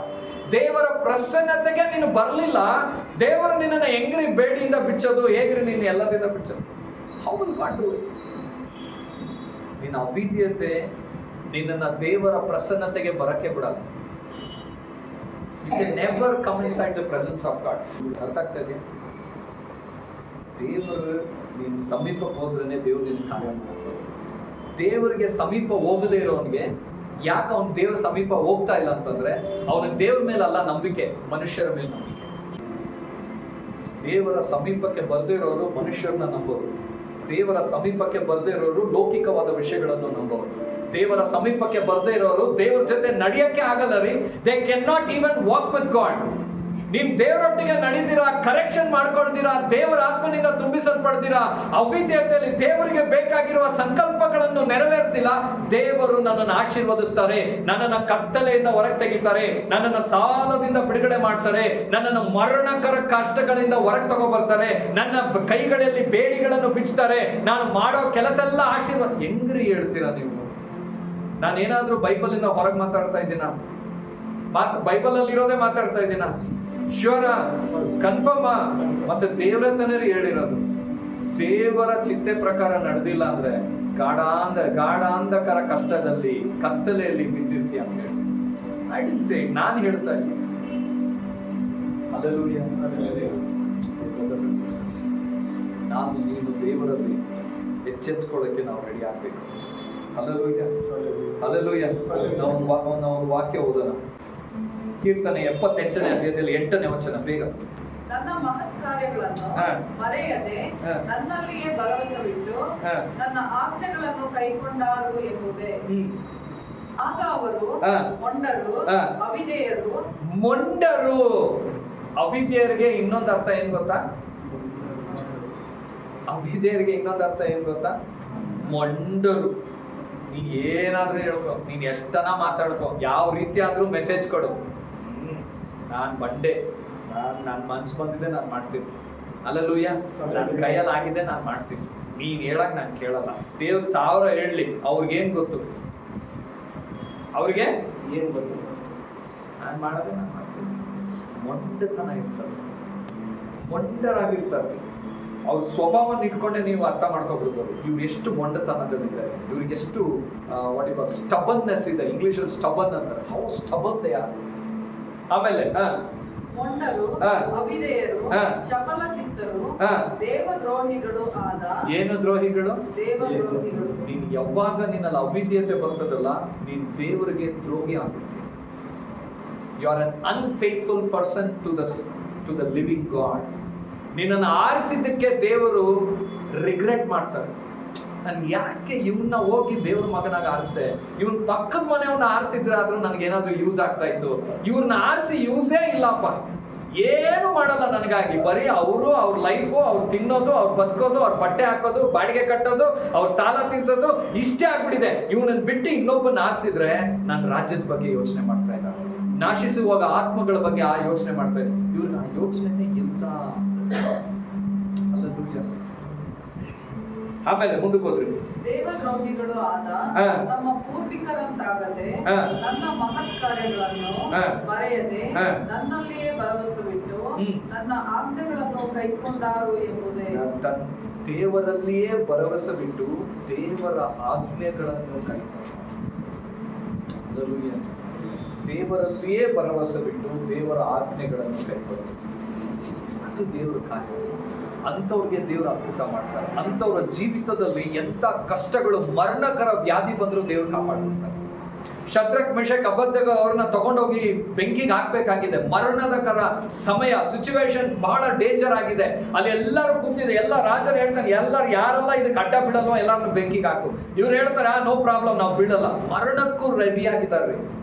ಮರಣಕ್ಕೂ prepared. No problem ಸ್ವಾಮಿ, ನಾನು ರೆಡಿ ಇದ್ದೀನಿ, ನೀನೇನ್ ಮಾಡ್ಲಿಕ್ಕಿದೆ ನೀನ್ ಮಾಡು, ನಾನು ಈಗ ಹೋಗ್ತೀನಿ. ನಾನು ಅದನ್ನು ಮರಣಕ್ಕೆ ರೆಡಿ ಆಗಿರ್ತಾರೆ. ಮರಣಕ್ಕೆ ರೆಡಿ ಆಗಿದ್ದಾಗ ಅವ್ರನ್ನ ಎತ್ಕೊಂಡೋಗಿ ಆಯ್ತು ಅಂತ ಹೇಳಿ ಬೆಂಕಿಗೆ ಹಾಕಿದ್ರೆ ಮರಣ ಅವ್ರನ್ನ ಮುಟ್ಟುತ್ತಾ? ಮರಣ ಮುಟ್ಟುತ್ತಾ ಅವ್ರನ್ನ? ದೇವರಿಗೆ ವಿಧೇಯರಾಗೋರ್ನ ದೇವರು ಹೇಳೋವರೆಗೂ ಮರಣ ಬರಲ್ಲ. ನಿನ್ನಲ್ಲಿ 1000 ಇರಲಿ, ನೀನ್ ಹೇಳ್ಬೋದು, ಬ್ರದರ್ ನನ್ನ ಶುಗರ್ 400 ಆಗಿದೆ, ಆಗ್ಲಿ. ಬ್ರದರ್ ನನ್ನ BP 200 ಆಗಿದೆ, ಆಗ್ಲಿ. ಬೆಂಕಿನೇ ಮುಟ್ಟಿಲ್ಲ ಅಂದ್ರೆ ಶುಗರ್ BP ಮುಟ್ಟತ್ತೆ ಅಂದ್ರೆ? ಹಲ್ಲೆಲೂಯಾ. ಬೆಂಕಿನೇ ಮುಟ್ಟಿಲ್ಲ ರೀ. ಶದ್ರಕ್ ಮೇಷಕ್ ಅಬೇದ್ನೆಗೋ ಅವ್ರನ್ನ ಬೆಂಕಿಗೆ ತಡೆದಾಗ 7ರಷ್ಟು ಜಾಸ್ತಿ ಮಾಡಿದೆ, but fire could not burn them out. ಆ ಬೆಂಕಿ ಮಾಡ್ಬೇಕಾಗಿರುವ ಕೆಲಸ ಮಾಡ್ಲಿಲ್ಲ. ಬೆಂಕಿ ಏನ್ ಮಾಡುತ್ತೆ ಕೆಲಸ? ಬೆಂಕಿ ಕೆಲಸ ಏನು? ಸುಡೋದು. ಹಲ್ಲೆಲೂಯಾ. ಸುಡ್ತಾ ಅದು?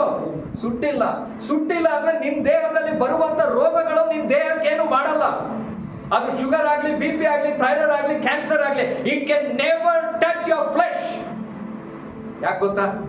ಯಾಕಂದ್ರೆ ನೀನ್ ದೇವರಿಗೆ ವಿಧೇಯನಾಗಿದ್ದೀಯ. when you are in the will of God, ಲೌಕಿಕವಾದ ಯಾವ ಕಾರ್ಯಗಳು ನಿನ್ನಕ್ಕೆ ಮರಣಕ್ಕೆ ತಗೋಬರಕ್ಕಾಗಲ್ಲ. ದೇವರ ಚಿಂತೆ ಮಾತ್ರನೇ ನಿನ್ನ ಮರಣಕ್ಕೆ ತಗೊಂಡೋಗಕ್ಕಾಗುತ್ತೆ. ಈಗ ಸಮಯ ಆಯ್ತು, ನನ್ನ ಮಗ ನೀನ್ ನನ್ನೊಟ್ಟಿಗೆ ಬರ್ಬೇಕು ಅಂತ ದೇವರು ಹೇಳಿದ್ರೆ ನಮ್ಮ ಮರಣ. ದೇವರು ಹೇಳದಿರ ಯಾವನೋ ಮಾತುಗಳಿಗೆ, ಯಾವನೋ ಕಾರ್ಯಗಳಿಗೆ, ಯಾವುದೋ ರೋಗಗಳಿಗೆ, ಯಾವುದೋ ವೈರಸ್ಗಳಿಗೆ ನನಗೆ ನಿನಗೆ ಮರಣ ಇಲ್ಲ. ಅದು ಬರೋರಿಗೆ ಬರ್ತದೆ. ಹಲ್ಲೆಲೂಯಾ. ಎಲ್ಲರೂ ಹೇಳ್ರಿ, ನನಗೆ ಮರಣ ಇಲ್ಲ. ನನ್ನ ಮರಣ ದೇವ್ರು ಹೇಳ್ಬೇಕಾದ್ರೆ. ಹಲ್ಲೆಲೂಯಾ. ನಿನ್ನ ಮರಣ ನಿನ್ನ ರೋಗದಿಂದ ಅಲ್ಲ, ನಿನ್ನ ಮರಣ ದೇವರ ಚಿತ್ತ ಪ್ರಕಾರ ನಡೀತದೆ. ನಿನ್ನ ಮರಣ ದೇವರ ಚಿತ್ತ ಪ್ರಕಾರ ನಡಿಬೇಕಂದ್ರೆ ನೀನು ದೇವರ ಆಜ್ಞೆಗೆ ಕೈಕೊಂಡು ನಡೆಯುವವನಾಗಬೇಕು. You should be a follower of the voice of God. Hallelujah. Hallelujah. Hallelujah. ಯಾವಾಗ ದೇವರ ಕಾರ್ಯಗಳನ್ನು ಕೈಗೊಂಡು ನಡೆಯುವಂತೆ ಆದ ದೇವರು ನಿನ್ನ ಜೀವಿತದಲ್ಲಿ ಕಾರ್ಯಗಳನ್ನು ಮಾಡ್ತಾನೆ. ದೇವರೊಟ್ಟಿಗೆ ನಡೆಯುವಂತೆ ಮಾಡ್ತಾನೆ. ನೋಡ್ರಿ, ಅವ್ರಿಗೆ ಹೆಂಗೆ ಕಾಪಾಡೋದು ನಾನು ಇವತ್ತು ನಮ್ಮ ದೇವ್ರು ನಮ್ಮ ಜೊತೆಗಿದ್ದಾರೆ. ಇವತ್ತು ದೇವ್ರು ನಮ್ಮ ಜೊತೆಗಿದ್ದಾರೆ. ಶದ್ರಕ್ ಮೇಷಕ್ ಅಬೇದ್ನೆಗೋ ದೇವರು ನನ್ನ ನಿನ್ನ ಸಂಗಡ ಇದ್ದಾರೆ. ಪ್ರತಿ ಕ್ಷಣ ನಿನ್ನನ್ನು ನೋಡ್ಬೇಕು ಅಂತಿದ್ದಾರೆ. ಒಂದು ಜಾಗದಲ್ಲಿ ವಾಕ್ಯ ಹೇಳ್ತದೆ, ದೇವರು ಪ್ರತಿ ಮುಂಜಾನೆ ಬಂದು ನಮ್ಮನ್ನು ಭೇಟಿ ಆಗ್ತಾರೆ. ಪ್ರತಿ ಮುಂಜಾನೆ ನೀನ್ ನಿದ್ದೆ ಮಾಡ್ತಾ ಇದ್ಯಾ, ನಿನಗ್ ಗೊತ್ತಿಲ್ಲ, ಅವ್ರು ಬಂದು ಭೇಟಿ ಆಗಿ ಹೋಗಿದ್ದಾರೆ. ಬ್ರದರ್, ನಾನು ಇವತ್ತು ಬೆಳಗ್ಗೆ ನಾನು ನೋಡಿಲ್ಲ, ನೀನ್ ಲೇಟ್ ಆಗಿ ಎದ್ದಿದ್ಯಪ್ಪ, ಅದಕ್ಕೆ ದೇವ್ರು ಏನ್ ಮಾಡಕ್ಕಾಗತ್ತೆ? ಇವತ್ತು ನಾನು ನಿಮ್ ಮನೆಗೆ ಬರ್ತೀನಿ, ನೀನ್ ಮಲಗಿದ್ರೆ ನಿನ್ಗೇನ್ ಗೊತ್ತಾಗತ್ತೆ? ಯಾರು ಎದ್ದಿರ್ತಾರೋ ಅವ್ರಿಗೆ ಗೊತ್ತಾಗತ್ತೆ. ಹಾಗೆ ಎದ್ದಿರೋರ್ನ ಮೀಟ್ ಮಾಡಿ ಹೋಗ್ತಾ ಇದ್ದಾರೆ, ಮಲಗಿರೋರ್ನ ಬಾಯ್ ಬಾಯ್ ಅಂತ ಹೇಳಿ ಹೋಗ್ತಾ ಇದ್ದಾರೆ. ಹಲ್ಲೆಲೂಯಾ. ನೀನು ಮಲಗಿದ್ದೆ, ನಮ್ಗೇನಂದ್ರೆ ನಾವು ಮಲಗಿದ್ವಿ, ಮೋಸ್ಟ್ಲಿ ದೇವ್ರು ಬಂದಿಲ್ಲ ನನ್ನ ನೋಡಕ್ಕೆ, ದೇವ್ರು ನನ್ನ ಜೊತೆ ಇಲ್ಲ. That is your foolishness. ದೇವ್ರು ಒಂದ್ಸತಿ ನಾನು ಮುಂಚೆನೆ ನೋಡ್ರಿ, ಈ ಬೈಬಲ್ ಅಲ್ಲಿ ಬರ್ದಿರೋದು ಏನಾದ್ರು ಇತ್ತಂದ್ರೆ ಈ ಬೈಬಲ್ ಇರೋವರೆಗೂ ಅದು ನೆರವೇರ್ತದೆ. ಈ ಲೋಕ ಇರೋವರೆಗೂ ಅದು ನೆರವೇರ್ತದೆ. ಅವ್ರು ಹೇಳಿದ್ದಾರೆ ಮುಂಜಾನೆ ಬಂದು ಭೇಟಿ ಆಗ್ತೀನಿ ಅಂದಿದ್ದಾರೆ ಅಂದ್ರೆ 100% he will come and meet you. ನಿನಗೆ ಅವ್ರ ಸ್ಪರ್ಶ ಗೊತ್ತಾಗದೆ ಇರ್ಬೋದು, ನಿನಗೆ ಅವ್ರು ಬರುವಂತ ಪ್ರಸನ್ನತೆನ ನೀನು ಅರ್ಥ ಮಾಡ್ಕೊಳ್ದೆ ಇರ್ಬೋದು, ಅವ್ರು ನಿನ್ನನ್ನು ಮುಟ್ಟಿದ್ದು ನೀನು ಗುರುತಿಸದೆ ಇರ್ಬೋದು, ಬಟ್ ಗಾಡ್ ವಿಲ್ ಕಮ್. ಒಂದ್ಸತಿ ಅವ್ರು ಹೇಳಿದ್ರೆ ಅವ್ರು ಬಂದೇ ಬರ್ತಾರೆ. ಹಲ್ಲೆಲೂಯಾ. ಹಲ್ಲೆಲೂಯಾ. ಹಲ್ಲೆಲೂಯಾ. ನಾವು ಅವಿದ್ಯರಾಗದಿರೋ ದೇವರ ಚಿತ್ತ ಪ್ರಕಾರ ನಡೆಯೋಣ. ಆಮೇಲೆ ಮುಂದಕ್ಕೆ ಹೋದ್ರೆ ಐಸಾಯ, ಇನ್ನೊಂದು ವಾಕ್ಯ ಹೋಗೋಣ. ಐಸಾಯ 30ನೇ ಅಧ್ಯಾಯದಲ್ಲಿ 1ನೇ ವಚನ. ಇವರು ದ್ರೋಹದ ಜನಾಂಗದವರು, ಮೋಸದ ಸಂತಾನದವರು, ಯೆಹೋವನ ಉಪದೇಶವನ್ನು ಕೇಳಲೊಲ್ಲದ ಸಂತತಿಯವರಷ್ಟೇ. ದೇವರ ಏನದು ಉದ್ದೇಶವನ್ನ ಅಲ್ಲ, ದೇವರ ಉಪದೇಶವನ್ನು ಕೇಳದೆ ಇರುವಂತ ಸಂತತಿಯವರು. ಇವ್ರು ಎಂತವರು? ಇನ್ನೊಂದ್ಸತಿ ಫಸ್ಟ್ ಇಂದ ಓದ್ರಿ. ಇವರು ದ್ರೋಹದ ಜನಾಂಗದವರು. ಏನ್ ಜನಾಂಗದವರು? ದ್ರೋಹದ ಜನಾಂಗ. ಇವರು 100% ದ್ರೋಹ ಮಾಡೋರು. ಅದು ಮನುಷ್ಯರಿಗಾಗ್ಲಿ ದೇವ್ರಿಗಾಗ್ಲಿ. ನೀನು ಒಳ್ಳೆತನ, ನೀನು ಮಾಡೋ ಸಹಾಯ, ಅದೆಲ್ಲ ಯಾವುದು ಅವ್ರಿಗೆ ಅರ್ಥ ಆಗಲ್ಲ. ಆ ಟೈಮಲ್ಲಿ ಅವ್ರಿಗೇನು ಗೊತ್ತಲ್ಲ. ಅವ್ರಿಗೆ ಗೊತ್ತಾಗೋದಲ್ಲ. ಏನ್ ಗೊತ್ತಾ? ಅವ್ರ ಲಾಭ ಅಷ್ಟೇ ಅವ್ರು ನೋಡ್ತಾರೆ. ಯಾರಿಗೆ ಏನ್ ಆಗತ್ತೆ ಅಂತ ತಲೆ ಕೆಡಿಸ್ಕೊಳ್ಳೋದು. ಹಲ್ಲೆಲೂಯ. ಯಾಕಂದ್ರೆ ಅವರು ದೇವರ ಉದ್ದೇಶವನ್ನು ಕೇಳೋರು. ದೇವರ ಅವ್ರಿಗೆ ಅದ್ರ ಬಗ್ಗೆ ಐಡಿಯಾನೇ ಇಲ್ಲ. ಅವರು ದೇವರ ಉಪದೇಶವನ್ನು ಕೇಳೋರು. ಆಮೇಲೆ ಮುಂದಕ್ಕೆ ಹೋದ್ರೆ ನೆಕ್ಸ್ಟ್ ಏನು? ಮೋಸದ ಸಂತಾನದವರು ಯೆಹೋವನ ಉಪದೇಶವನ್ನು ಕೇಳಲೊಲ್ಲದ ಸಂತತಿಯವರಷ್ಟೇ. ಯಾವಾಗ ದೇವರ ಉಪದೇಶವನ್ನು ಕೇಳಲ್ಲ ಅಂದ್ರೆ ದೇವರ ಆಜ್ಞೆಗಳನ್ನು, ಇವತ್ತು ನಾನು ಉಪದೇಶ ಕೊಡ್ತಾ ಇದ್ದೇನೆ, ನೀನ್ ಕೇಳಲ್ಲ, ನೀನ್ ಪಾಡಿಗೆ ನೀನ್ ಇದೆಯಾ ಅಂತಂದ್ರೆ ಬ್ಲೆಸ್ಸಿಂಗ್ಸ್ ಬರಕ್ಕಾಗಲ್ಲ. ಮುಗಿದ ಕತೆ. ನೀನು ಅವಿಧೇಯತೆಯಲ್ಲಿ ನಡೆಯುವಂತ ನಿತ್ಯ. ಹಲ್ಲೆಲೂಯ. ಅರ್ಥ ಆಗ್ತದೆ ಪ್ರಿಯ ಸಹೋದರ ಸಹೋದರ? ನೀನು ಯಾವಾಗ ಅವಿಧೇಯತೆಯಲ್ಲಿ ನಡೀತೀಯಲ್ಲ, ಬಹಳ ಡೇಂಜರ್. ದೇವರಿಗೆ ಇಷ್ಟ ಇದ್ದ ಕಾರ್ಯಗಳಾಗ್ತದೆ. ನೋಡ್ರಿ, ಒಂದು ವಾಕ್ಯ ಓದೋಣ. 1 ಅರಸ 20ನೇ ಅಧ್ಯಾಯದಲ್ಲಿ 35-36. First Kings 20th chapter 35-36. ಪ್ರವಾದಿ ಮಂಡಳಿಯಲ್ಲಿ ಒಬ್ಬನು ಯೆಹೋವ ಪ್ರೇರಿತನಾಗಿ ತನ್ನ ಜೊತೆಗಾರನಿಗೆ ನನ್ನನ್ನು ಹೊಡಿ ಅಂತ ಹೇಳ್ತಾನೆ. ಏನಂತ ಹೇಳ್ತಾನೆ? ನನ್ನ ನೋಡಿ. ಈಗ ನಾನು ಸಡನ್ ಆಗಿ ನಮ್ಮ ಬ್ರದರ್ನ ನೋಡ್ಬಿಟ್ಟು ನನ್ನನ್ನು ಹೊಡಿ ಅಂತೀನಿ. ಹಲ್ಲೆಲೂಯಾ. ಕ್ಲಿಂಟನ್ ನನ್ನನ್ನು ಹೊಡಿಯಪ್ಪ ಅಂತ ಹೇಳೇನೆ. ಬ್ರದರ್ ನಿಮ್ಮನ್ನು ಹೊಡಿಯೋದ ಅಷ್ಟೇ. ಹಲ್ಲೆಲೂಯಾ. ಅವನು ಈ ವ್ಯಕ್ತಿನೂ ಮಾಡಲ್ಲ. ಮುಂದಕ್ಕೆ ಹೋಗೋದು. ಅದಕ್ಕೆ ಅವನು ಒಪ್ಪಲ್ಲ. ಇಲ್ಲ ಇಲ್ಲ ಇಲ್ಲ ಇಲ್ಲ, ನಾನು ಹೊಡಿಯಲ್ಲ. ನೀನೊಬ್ಬ ಪ್ರವಾದಿ, ನೀನು ಕೊಡದೆ ನಾನೇನ್ ಮಾಡ್ಕೊಂಡೆ? ನಾನು ಹೊಡಿಯಲ್ಲ ಅಂತ. ಈಗ ಅದಕ್ಕೆ ಏನಾಗತ್ತೆ? ಆಗ ಪ್ರವಾದಿಯು ಅವನಿಗೆ, ನೀನು ಯೆಹೋವನ ಮಾತನ್ನು ಕೇಳದೆ ಹೋದದ್ದರಿಂದ ನನ್ನನ್ನು ಬಿಟ್ಟು ಹೊರಟ ಕೂಡಲೇ ಒಂದು ಸಿಂಹವು ಬಂದು ನಿನ್ನನ್ನು ಕೊಲ್ಲುವುದು ಅಂದನು. ಯಾರನ್ನ? ಒಂದು ಸಿಂಹವು ಬಂದು. ಇದು ದೇವ್ರು ಕೊಟ್ಟಂತ ಆಜ್ಞೆನ? ಸಿಂಹ ಬಂದು ಕೊಳ್ಳತ್ತೆ ಅಂತ ದೇವ್ರು ಹೇಳಿದ್ರ? ಅರ್ಥ ಆಗ್ತಾ ಇದೆಯಾ ಓದಿದ್ದು? ಆತನು ನನ್ನನ್ನು ಒಡಿಯಿಂದ, ಇವನು ಒಡೆದಿಲ್ಲ. ಒಡಿದೇ ಇರೋ ಕಾರಣ ದೇವ್ರು ಹೇಳ್ತಾ ಇದಾರೆ ನಿನಗೆ ಸಿಂಹ ತಿನ್ನತ್ತೆ ಅಂತ ಹೇಳ್ತಾ ಇದಾರ. ಇವರಾಗಿ ಹೇಳ್ತಾ ಇದಾರೆ ಸೇವಕರೇ, ನೀನ್ ನನ್ನನ್ನು ಹೊಡೆದಿಲ್ಲಲ್ಲ, ನಾನು ಬಿಟ್ಟು ನೀನ್ ಸ್ವಲ್ಪ ದೂರಕ್ಕೆ ಹೋಗು, ನಿನ್ನನ್ನು ಒಂದು ಸಿಂಹ ತಿನ್ಬಿಡ್ತಾರೆ. ಇದು ಯಾರು ಕೊಡ್ತಾ ಇರೋ ಶಾಪ ಅಂದ್ರೆ ಪ್ರವಾದಿ ಕೊಡ್ತಾ ಇರುವಂತ ಶಾಪ. ಪ್ರವಾದಿಯ ಮಾತನ್ನು ಕೇಳಲಿಲ್ಲ, ದೇವರು ಅವನ ಮುಖಾಂತರವಾಗಿ ಹೇಳಿದ್ದನ್ನು ಮಾಡ್ಲಿಲ್ಲ ಅಂತ ಹೇಳಿ ಅವನೊಂದು ಹೇಳ್ತಾ ಇದ್ದಾನೆ. ಈಗ ಅದು ನೆರವೇರುತ್ತಾ ಇಲ್ವ ನೋಡಮ್ಮ ಮುಂದೆ. ಅವನು ಇವನನ್ನು ಬಿಟ್ಟು ಹೋದ ಕೂಡಲೇ ಒಂದು ಸಿಂಹವು ಬಂದು ಅವನನ್ನು ಕೊಂದು ಹಾಕಿತು. ಕೊಂದಾಕ್ಬಿಡ್ತಾ? ಏನು ಕೊಂದಾಕ್ತು? ಅವನು ಒಡಿ ಅಂದಿದ್ ಮಾತು ಕೇಳಲಿಲ್ಲ. ಅವನ ಒಡಿ ಅಂತಂದ್ರೆ ಇವನು ಹೊಡೆದ? ಅಲ್ಲೆಲೂಯಾ. ಹೊಡೆದಿಲ್ಲ. ಆ ಒಂದು ಮಾತಿಗೆ ಸಿಂಹ ಬಂದು ತಿನ್ನೋದಂದ್ರೆ ತಿನ್ಬಿಟ್ಟು. ನಿನಗೆ ನೇಮಿಸಿರುವಂತ ಸೇವಕರ ಆತ್ಮಿಕ ತಂದೆಯ ಮಾತನ್ನು ನೀನು ಕೇಳಲಿಲ್ಲ ಅಂದ್ರೆ ಅವ್ರ ಬಾಯಲ್ಲಿ ಹೊರಡುವಂತ ಕಷ್ಟಗಳು ನಿನ್ನ ಲೈಫಲ್ಲಿ ರಿಯಾಲಿಟಿ ಆಗ್ಬಿಡ್ತವೆ. ಹಲ್ಲೆಲೂಯಾ. ನಿನಗೆ ನೇಮಿಸಿದಂತ ಆತ್ಮಿಕ, ನೀನ್ 100 ಜನ ಮಾತು ಕೇಳು, ಅವನ್ ಮಾತು ಕೇಳು, ಅವನ್ ಸೇವೆ ಮಾಡ್ತಾನೆ, ಇವನ್ ಮಾತು ಕೇಳು, ಇವ್ರ ಸೇವೆ ಅವೆಲ್ಲ ನಮ್ಗೆ ಬೇಕಾಗಿಲ್ಲ. ಅವೆಲ್ಲ ತಗೊಂಡು ನೀನ್ ಎಲ್ಲಾರ ಮಾತನ್ನು ತಗೊಂಡು ಪರಲೋಕಕ್ಕೆ ಹೋಗಲ್ಲ ನೀನು. ಹಲ್ಲೆಲೂಯಾ. ನಿನಗೆ ಅಂತ ಒಬ್ಬ ಆತ್ಮಿಕ ತಂದೆನ ದೇವ್ರು ಕೊಟ್ಟಿರ್ತಾನೆ. ನಿನಗೆ ಅಂತ ಒಬ್ಬ ಸೇವಕನನ್ನ ದೇವ್ರು ನೇಮಿಸಿರ್ತಾನೆ. ಆತನ ಮಾತಿಗೆ ನೀನು ವಿಧೇಯನಾಗ್ಲಿಲ್ಲ ಅಂತಂದ್ರೆ, ಆತನ ಮಾತು ಕೇಳ್ದಂಗೆ ನೀನ್ ನಡಿಲಿಲ್ಲ. ನನ್ ಮನ್ಸಿಗೆ ಗೊತ್ತು, ನನಗೆ ಇವ್ರು ಹೇಳಿದ್ದಾರೆ, ಅವ್ರು ಹೇಳಿದ್ದಾರೆ, ನನ್ನ ನೆಂಟರು ಹೇಳಿದ್ದಾರೆ, ಊರಲ್ಲಿರೋರು ಹೇಳಿದ್ದಾರೆ, ನಮ್ ತಾತ ಹೇಳಿದ್ದಾರೆ, ನಮ್ಮ ಅಜ್ಜಿ ಹೇಳಿದ್ದಾರೆ ಅಂತ ಏನಾದ್ರೂ ನೀನು ಮಾತಾಡ್ಕೊಂಡು ಹೋದು, ಆ ಸೇವಕನ ಬಾಯಲ್ಲಿ ಸತ್ತರಿಗೆ ಇವ್ರು ಏನ್ ಹೇಳಿದ್ರು ಕೇಳಲ್ಲಪ್ಪ, ಇವ್ರಿಗೆ ಇನ್ನೂ ಕಷ್ಟ ಬರುತ್ತೆ, ಇವ್ರಿಗಿನ್ನೂ ಅವಾಗ ಏನಾಗತ್ತೆ? ಕಷ್ಟ. ಜೋರಾಗಿ ಹೇಳ್ರಿ, ಕಷ್ಟ.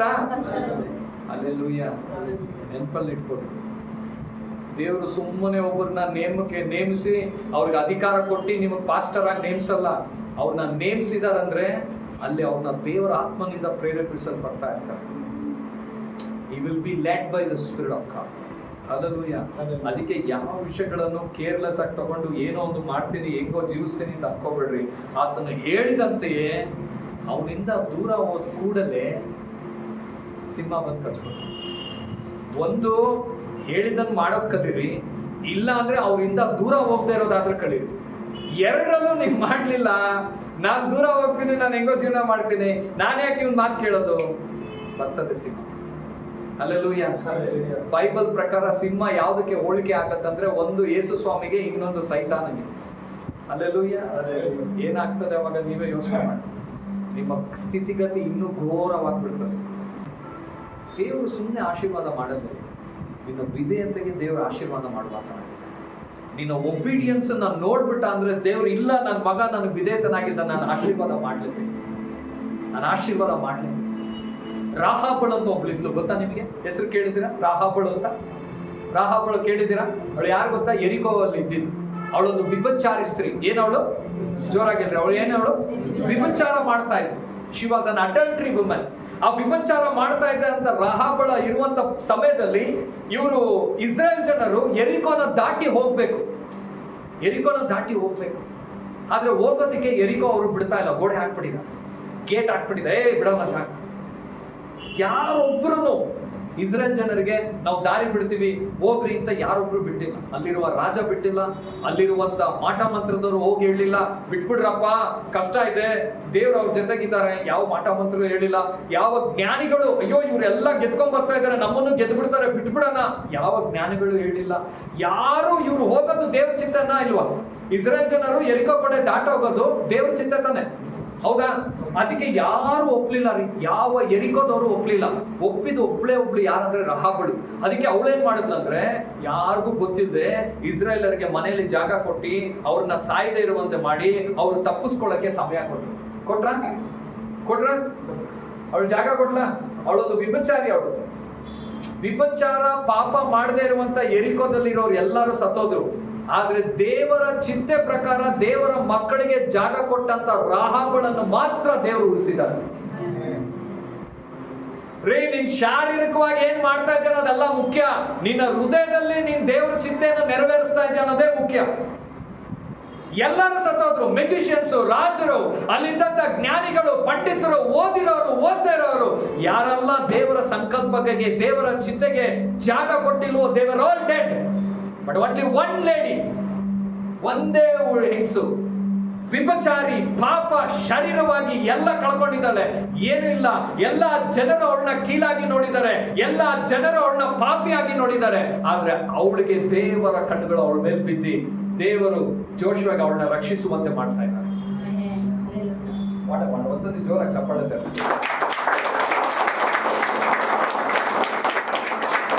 ದೇವರ ಸಂಕಲ್ಪಕ್ಕೆ ನೀನು ಯಾವಾಗ ದೇವರ ವಿಷಯದಲ್ಲಿ, ದೇವರ ಮಾತಿಗೆ, ದೇವರ ಪ್ಲಾನಿಗೆ ನಿನಗೆ ನಷ್ಟ ಆಗತ್ತೆ. ಇವತ್ತು ನಾನು ಎದ್ದೋಳು, ಇವತ್ತು ನೀನ್ ದೇವರ ಪ್ಲಾನಿಗೆ ನೀನ್ ಮಾಡ್ಬೇಕು ಅಂತಂದ್ರೆ ನಿನ್ಗೆ ಏನೋ ಒಂದು ದೊಡ್ಡ ನಷ್ಟ ಆಗತ್ತೆ. ಕೈಯಲ್ಲಿ 500 ರೂಪಾಯಿ ಹೋಗುತ್ತೆ, 1000 ರೂಪಾಯಿ ಆಗತ್ತೆ, ಪರವಾಗಿಲ್ಲ, ನಾನು ದೇವ್ರ ಚಿಂತೆ ಬೈಬಲ್ ಅಲ್ಲಿ ಬರ್ತಿದೆ, ನಾನು ಮಾಡ್ತೀನಿ ಅಂತ ಮಾಡಿದ್ರೆ ನಿನ್ನ ಕುಟುಂಬನ ದೇವ್ರು ಹೆಂಗ್ ರಕ್ಷಣೆ ಮಾಡ್ತಾನೆ ನೋಡ್ರಿ. ರಾಹಾಬಲ್ನ ರಕ್ಷಣೆ ಮಾಡಿ ದೇವ್ರು ನಿನ್ನನ್ನು ರಕ್ಷಣೆ ಮಾಡ್ತೀರ ಹೋಗ್ತಾನ? ಅಷ್ಟು ಜನರಿಗೆ ಮರಣವನ್ನು ಆಗಿದಂತ ಆಗಕ್ಕೆ ಬಿಟ್ಟಂತ ದೇವರು ರಾಹಾಬಳಿಗೆ ಮಾತ್ರ ಮರಣವನ್ನು ಬಿಡ್ಲಿಲ್ಲ. ನಾನು ಹೇಳ್ತಾ ಇದ್ದೀನಿ, ನಿನ್ನ ಕುಟುಂಬ ರಕ್ಷಣೆಗೆ ಬರ್ಬೇಕಾ? ನಿನ್ನ ಕುಟುಂಬವನ್ನು ದೇವರು ತನ್ನ ರಕ್ತದ ಕೋಟೆಯಿಂದ ಮರೆ ಮಾಡ್ಕೋಬೇಕಾ? ನೀನ್ ಏನ್ ಸರ್ಕಸ್ ಮಾಡ್ಬೇಡ, ಬೈಬಲ್ ಅಲ್ಲಿ ಬರ್ದಿರೋದು ಮಾಡಿ. ಬೈಬಲ್ ಅಲ್ಲಿ ಏನ್ ಬರ್ದಿದ್ದಾರೆ ಅದನ್ನ ಮಾಡ್ರಿ. ದೇವ್ರು ಏನ್ ಹೇಳ್ತಾರೆ ಅದನ್ನ ಮಾಡ್ರಿ. ನಿನ್ನ ಲೈಫ್ ಅನ್ನ, ನಿನ್ನ ಲೈಫ್ ಅನ್ನ, ನಿನ್ನ ಕುಟುಂಬವನ್ನ ದೇವ್ರು ಹೆಂಗ್ ಕಾಪಾಡ್ತಾನೆ ನೋಡ್ರಿ. He will save you from many things. ಎಷ್ಟೋ ವಿಷಯಗಳನ್ನ ದೇವ್ರು ನಿನ್ನ ರಕ್ಷಣೆ ಮಾಡ್ಬಿಡ್ತಾರೆ.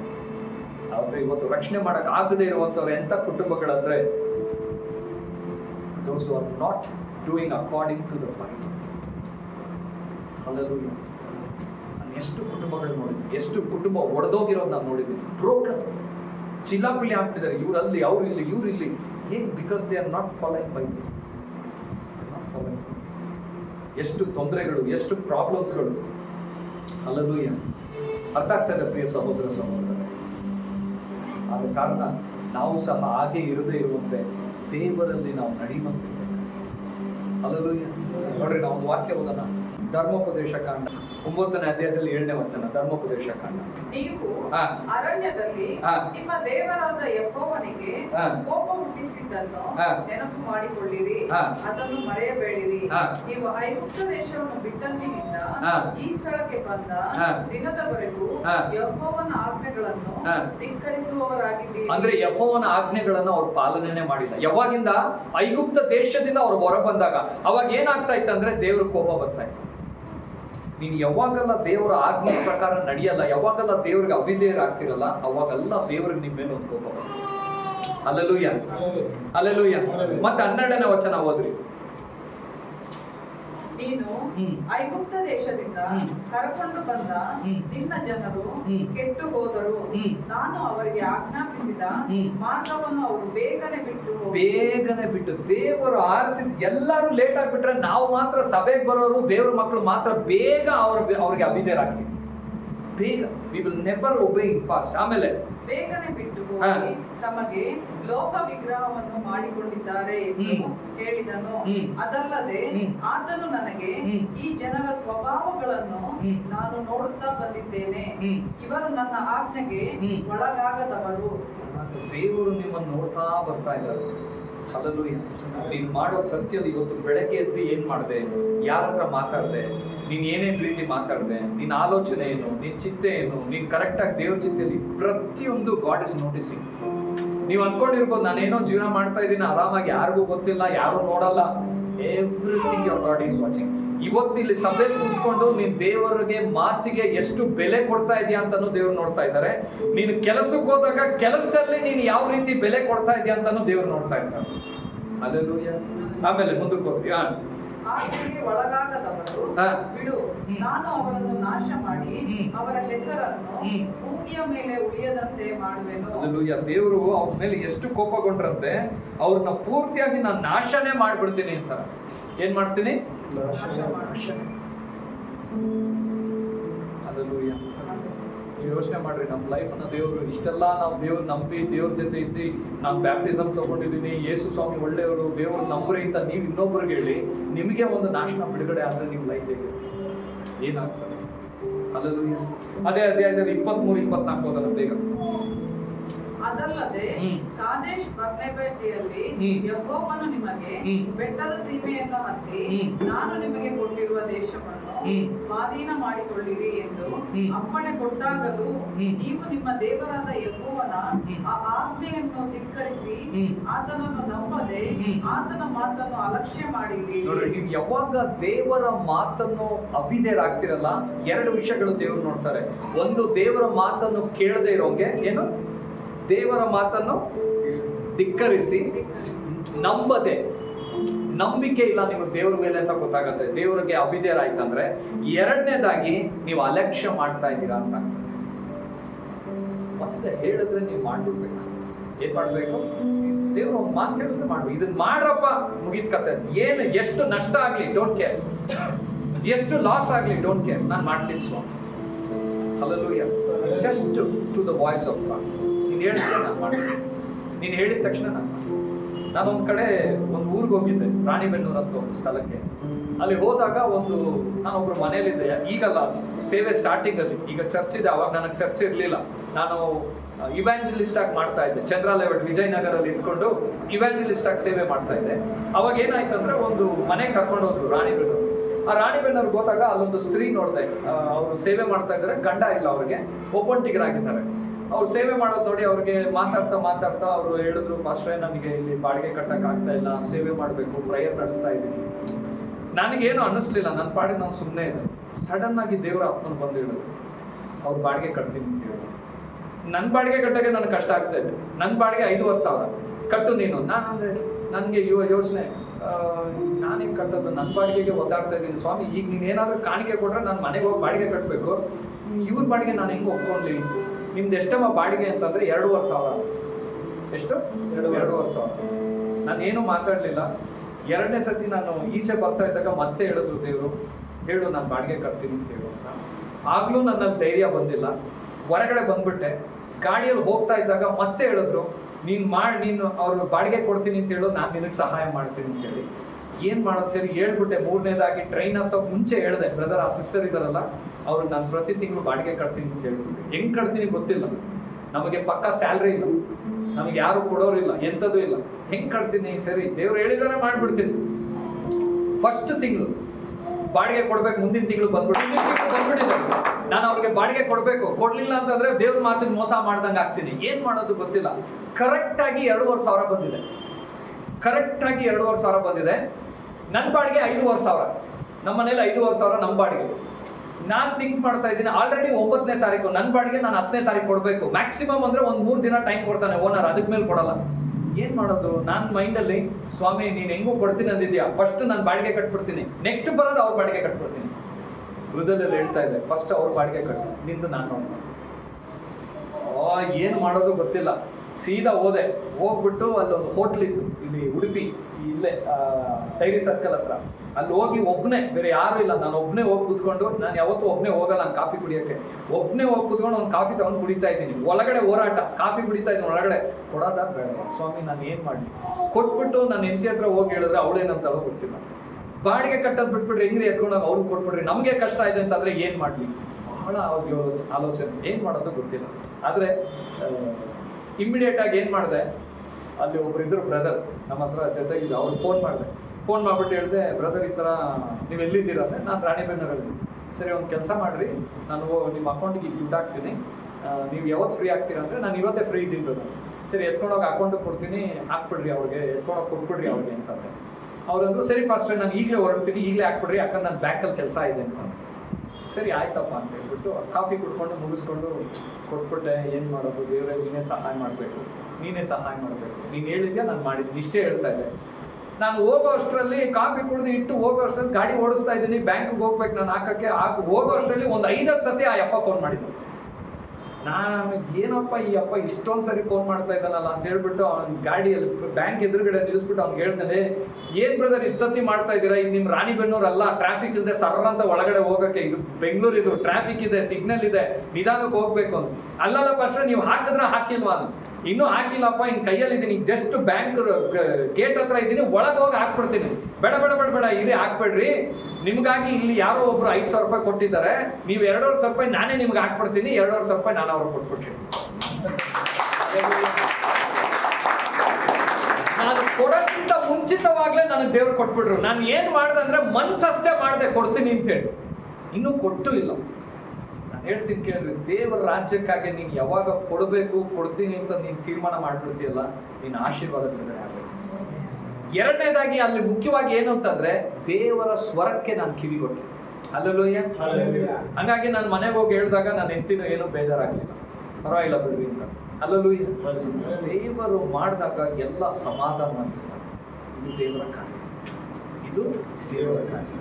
ದೇವ್ರು ಹೇಳ್ತಾ ಇದ್ದಾರೆ ಇಲ್ಲಿ ಎಲ್ಲ ಜಾಗದಲ್ಲಿ ಏನ್ ಹೇಳ್ತಾ ಇದ್ದಾರೆ ಅಂದ್ರೆ, ಮೋಶೆ ಏನ್ ಹೇಳ್ತಾ ಇದ್ದಾನೆ, ನೀನ್ ದೇವ್ರಿಗೆ ಯಾವಾಗ್ಲೂ ದ್ರೋಹ ಮಾಡ್ತಾನೆ, ಯಾವಾಗ್ಲೂ ನೀನ್ ದೇವ್ರಿಗೆ ಅವಿಧೇಯರಾಗಿದ್ದೀರಾ. ಅದಕ್ಕೆ ಅವರು ಕಾಡಲ್ಲಿ ನಡೀತಾ ಇದ್ರು, 40 ವರ್ಷ ಕಾಡಲ್ಲಿ ನಡೆದ್ರು, ಎಲ್ಲೂ ಒಂದು ಬಿಡುಗಡೆ ಅನ್ನೋದು ಇರ್ಲಿಲ್ಲ ಅವ್ರಿಗೆ. ಅಲ್ಲಲ್ಲೂಯ್ಯ. ಬರೀ ಊಟ ಸಿಗ್ತಾ ಇತ್ತು, ನಡ್ಕೊಂಡು ಹೋಗ್ತಾ ಇದ್ರು, ಎಲ್ಲೂ ಸೆಟಲ್ಮೆಂಟ್ ಅನ್ನೋದು ಆಗ್ಲಿಲ್ಲ.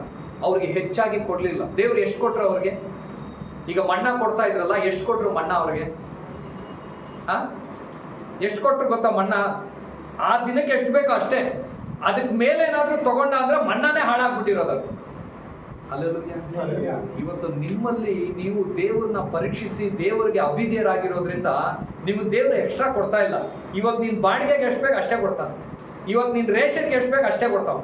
ಇವತ್ತು ನೀನ್ ಹೊರಗಡೆ ಹೋಗ್ಬೇಕು, 100 ರೂಪಾಯಿ ಏನ್ ಸ್ವಾಮಿ 100, ಇನ್ನೊಂದು 50 ರೂಪಾಯಿ ಕೊಟ್ಟಿದ್ರೆ ನಾನು ಅಲ್ಲಿ ಜ್ಯೂಸ್ ಕುಡಿತಾ ಇದ್ನಲ್ಲ, ಕುಡಿ, ನನಗೆ ವಿಧೇಯನಾಗೋ, ನಾನು ಕೊಡ್ತೀನಿ.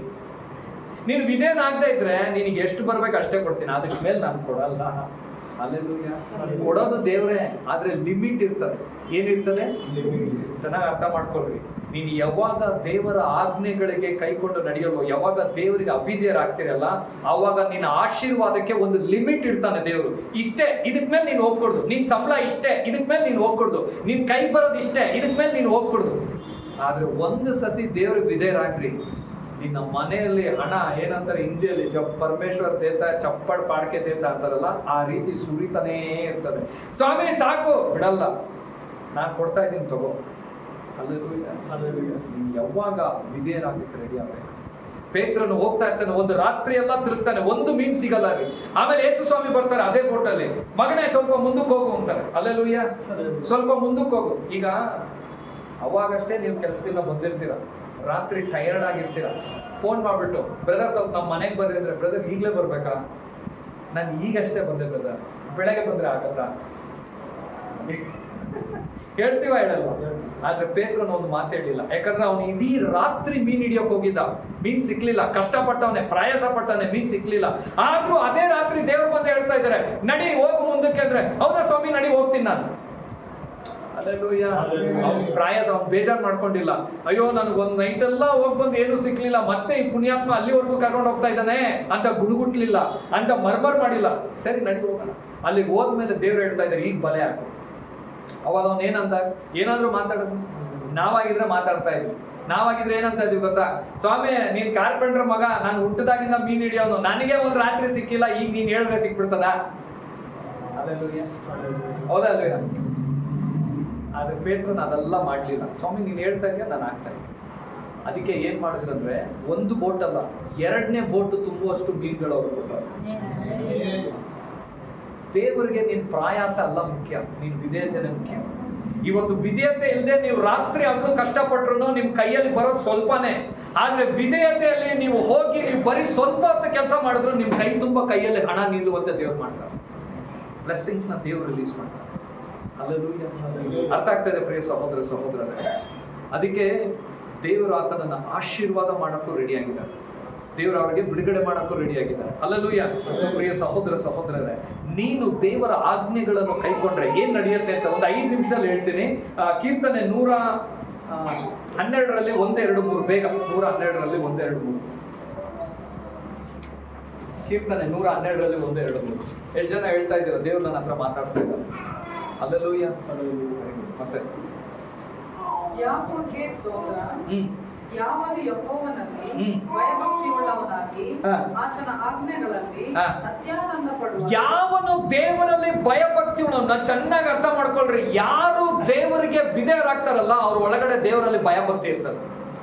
If you are not obeying your God, then there is no fear of God inside you. ನಿನ್ನ ಒಳಗಡೆ ದೇವರ ಭಯ ಇಲ್ಲ ಅಂತ ಆಯ್ತು. ಆದ್ರೆ ಇಲ್ಲಿ ಹೇಳ್ತಾ ಇದ್ದೀನಿ, ಯಾರು ದೇವರಿಗೆ ಭಯ ಪಡ್ತಾರಲ್ಲ ಅವ್ರಿಗೆ ಮೊದಲನೇದಾಗಿ ಏನಾಗತ್ತಂತೆ? ಯಾವ್ದ್ರಲ್ಲಿ ಅತ್ಯಾನಂದ ಪಡುವನು? ಆತನ ಆಜ್ಞೆಗಳಲ್ಲಿ ಅತ್ಯಾನಂದ ಪಡುವವನಂದ್ರೆ ಏನರ್ಥ? ಏನರ್ಥ ಗೊತ್ತಾ? ಕರೆಕ್ಷನ್ ಮಾಡಿದಾಗ ಗಾಯ ಆಗಲ್ಲ ಅಂತ ಅರ್ಥ. ದೇವರ ಆಜ್ಞೆ ಏನ್ ಮಾಡ್ತದೆ? ನಮ್ಮನ್ನು ಕರೆಕ್ಟ್ ಮಾಡ್ತಾ ಇರ್ತದೆ. ನಾವು ಚರ್ಚಲ್ಲಿ ಪಾಸ್ಟರ್ಗಳು ಒಂದು ಕರೆಕ್ಟ್ ಮಾಡಿದ್ರೆ ಈ ಪಾಸ್ಟರ್ ಕರೆಕ್ಷನ್ ಕೊಡ್ತಾರೆ, ನಾನು ನೆಕ್ಸ್ಟ್ ವೀಕ್ ಇಂದ ಬೇರೆ ಚರ್ಚೆ ಟ್ರೈ ಮಾಡ್ತೀನಪ್ಪ ಅಂತ. ಈ ಪಾಸ್ಟರ್ ಯಾವಾಗಲೂ ಏನೋ ಒಂದು ಮಾಡ್ತಾ ಇರ್ತಾರೆ, ಸುಮ್ಮನಿರಪ್ಪ ಹೋಗೋದೇ ಬೇಡ ಅಲ್ಲಿಗೆ ಅಂತ. ಆದ್ರೆ ಯಾವಾಗ ನೀನು ದೇವರ ಆಜ್ಞೆಯಲ್ಲಿ ಕೈಕೊಳ್ತೀಯಲ್ಲ, ನಿನಗೆ ಯಾರು ಕರೆಕ್ಟ್ ಮಾಡಿದ್ರು ನಿನಗೆ ಬೇಸರ ಆಗಲ್ಲ, ಆನಂದ ಪಡ್ತೀಯ. ದೇವ್ರು ಹೇಳ್ತಾರೆ ನೀನ್ ದಶಂಭಾಗ ಆಗು, ಆನಂದವಾಗಿ ನಾನು ಮಾಡ್ತೀನಿ ಸ್ವಾಮಿ ಅಂತ. ಆದ್ರೆ ಇವಾಗ ಹೇಳೋದು ಇವನೊಬ್ಬ ನಮ್ಗಿರೋ ನಮ್ಗೊ ಆರ್ ಯು ಅಂಡರ್ಸ್ಟ್ಯಾಂಡಿಂಗ್ ಸಮಥಿಂಗ್? ಅತ್ಯಾನಂದ ಪಡ್ತೀಯ ನೀನು ದೇವರ ಆಜ್ಞೆಗಳು. You will enjoy. ದೇವರು ಕರೆಕ್ಷನ್ ಮಾಡ್ತದೆ. ನೀನು ವಿಭಚಾರ ಮಾಡಿದ್ರೆ ಪಾಪ, ನೀನು ಅಲ್ಲಿಗೆ ಹೋದ್ರೆ ಪಾಪ, ನೀನು ಇಲ್ಲಿಗೆ ಹೋದ್ರೆ ಪಾಪ, ನೀನು ಫ್ರೆಂಡ್ಸ್ ಜೊತೆ ಇದಕ್ಕೆ ಹೋದ್ರೆ ಏನು, ಪಬ್ಗೆ ಹೋದ್ರೆ ಪಾಪ, ಇದಕ್ಕೆ ಹೋದ್ರೆ ಪಾಪ. ಈಗ ನಮಗೆ ನಮ್ಮ ದೇವ್ರು ಯಾವುದನ್ನು ಎಂಜಾಯ್ ಮಾಡಕ್ ಬಿಡಲ್ಲಪ್ಪ, ಎಲ್ಲದಕ್ಕೂ ಒಂದು ಫುಲ್ ಸ್ಟಾಪ್ ಇಟ್ಬಿಟ್ಟವ್ರೆ ಅಂತ. ಆದ್ರೆ ಅವಾಗ ನಮ್ಮ ದೇವ್ರಪ್ಪ ಅವ್ರು ಹೇಳಿದ್ದಾರೆ, ನಾನು ಸಂತೋಷವಾಗಿ ಮಾಡ್ತೀನಿ. Hallelujah. You will enjoy every correction from God. ನೀನು ಯಾವಾಗ ದೇವರ ಆಜ್ಞೆಯಲ್ಲಿ ಆನಂದ ಪಡ್ತೀಯಲ್ಲ, ನಿನಗೆ ಬರುವಂತ ಪ್ರತಿಯೊಂದು ತಿದ್ದುಪಡುವಿಕೆಯನ್ನು ನೀನು ಸಂತೋಷವಾಗಿ ಸ್ವೀಕಾರ ಮಾಡ್ತೀಯ. ಗುಣಗುಟ್ಟಲ್ಲ. ಯಾಕೆ ನನಗೆ ದೇವ್ರು ಹೇಳ್ತಾ ಇದ್ದಾರೆ ಕೇಳಲ್ಲ, ಎಲ್ಲ ಅರ್ಥ ಮಾಡಿ ನನ್ನ ಒಳ್ಳೇದಕ್ಕೆ ದೇವ್ರು ಹೇಳ್ತಾ ಇದ್ದಾರೆ, ನಾನು ಇದನ್ನ ಮಾಡಬೇಕು. That is called as real enjoying the word of God.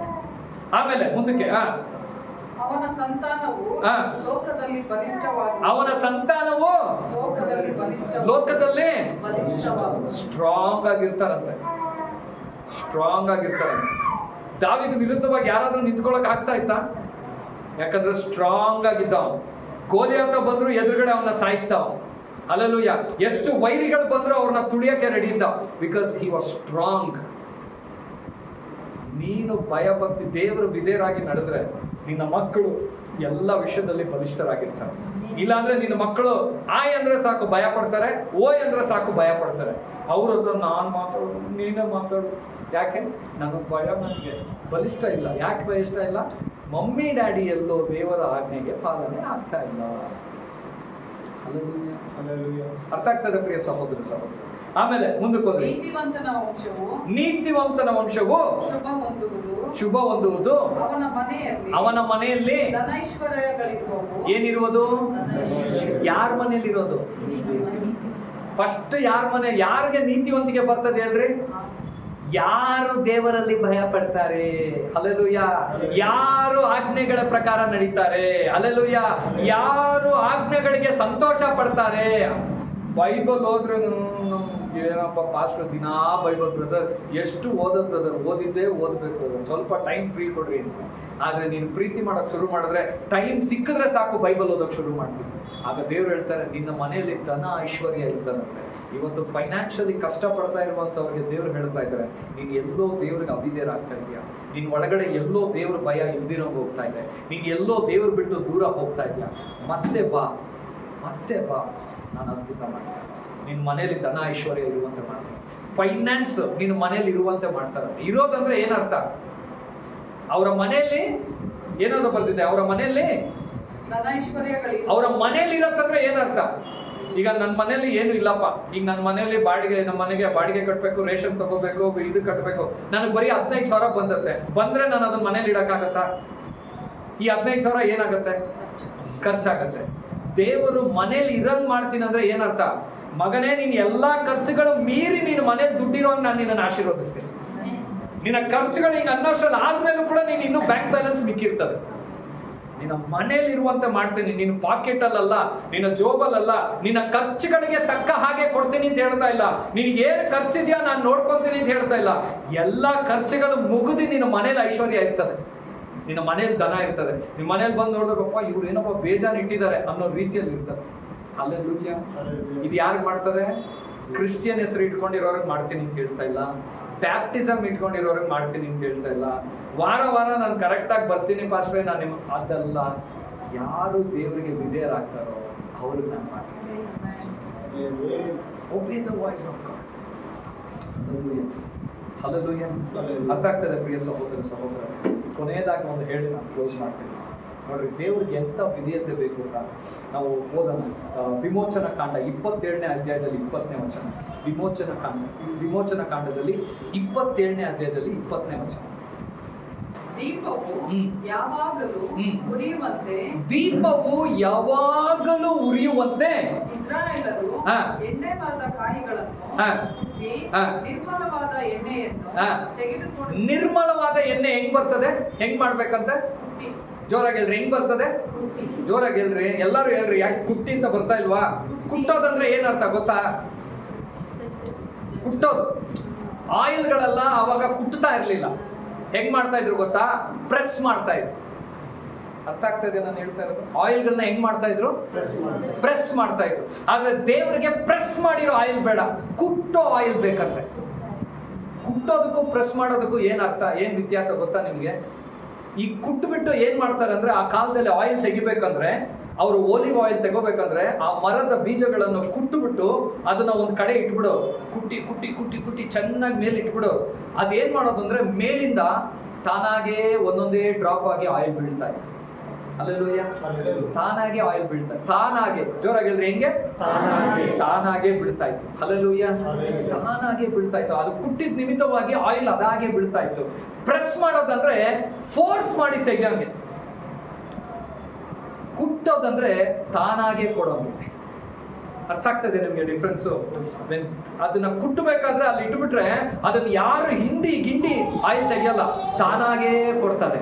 Hallelujah. ಯಾವುದೇ ಆಗ್ಲಿ ದೇವರ ಆಲಯದಲ್ಲಿ ತಾನಾಗೇ ಮಾಡೋದೇ ದೇವರ ಇಷ್ಟ. ಬಲವಂತವಾಗಿ ಮಾಡಿಸೋದು ದೇವ್ರಿಗೆ ಇಷ್ಟ ಇಲ್ಲ. ಅದಕ್ಕೆ ಇವತ್ತಿಗೂ ದೇವ್ರು ನಿಮ್ಗೆ 2 ಆಪ್ಷನ್ ಕೊಟ್ಟಾನೆ, ಒಳ್ಳೇದು ಇದೆ, ಕೆಟ್ಟದ್ದು ಇದೆ. ಹಲ್ಲೆಲೂಯಾ.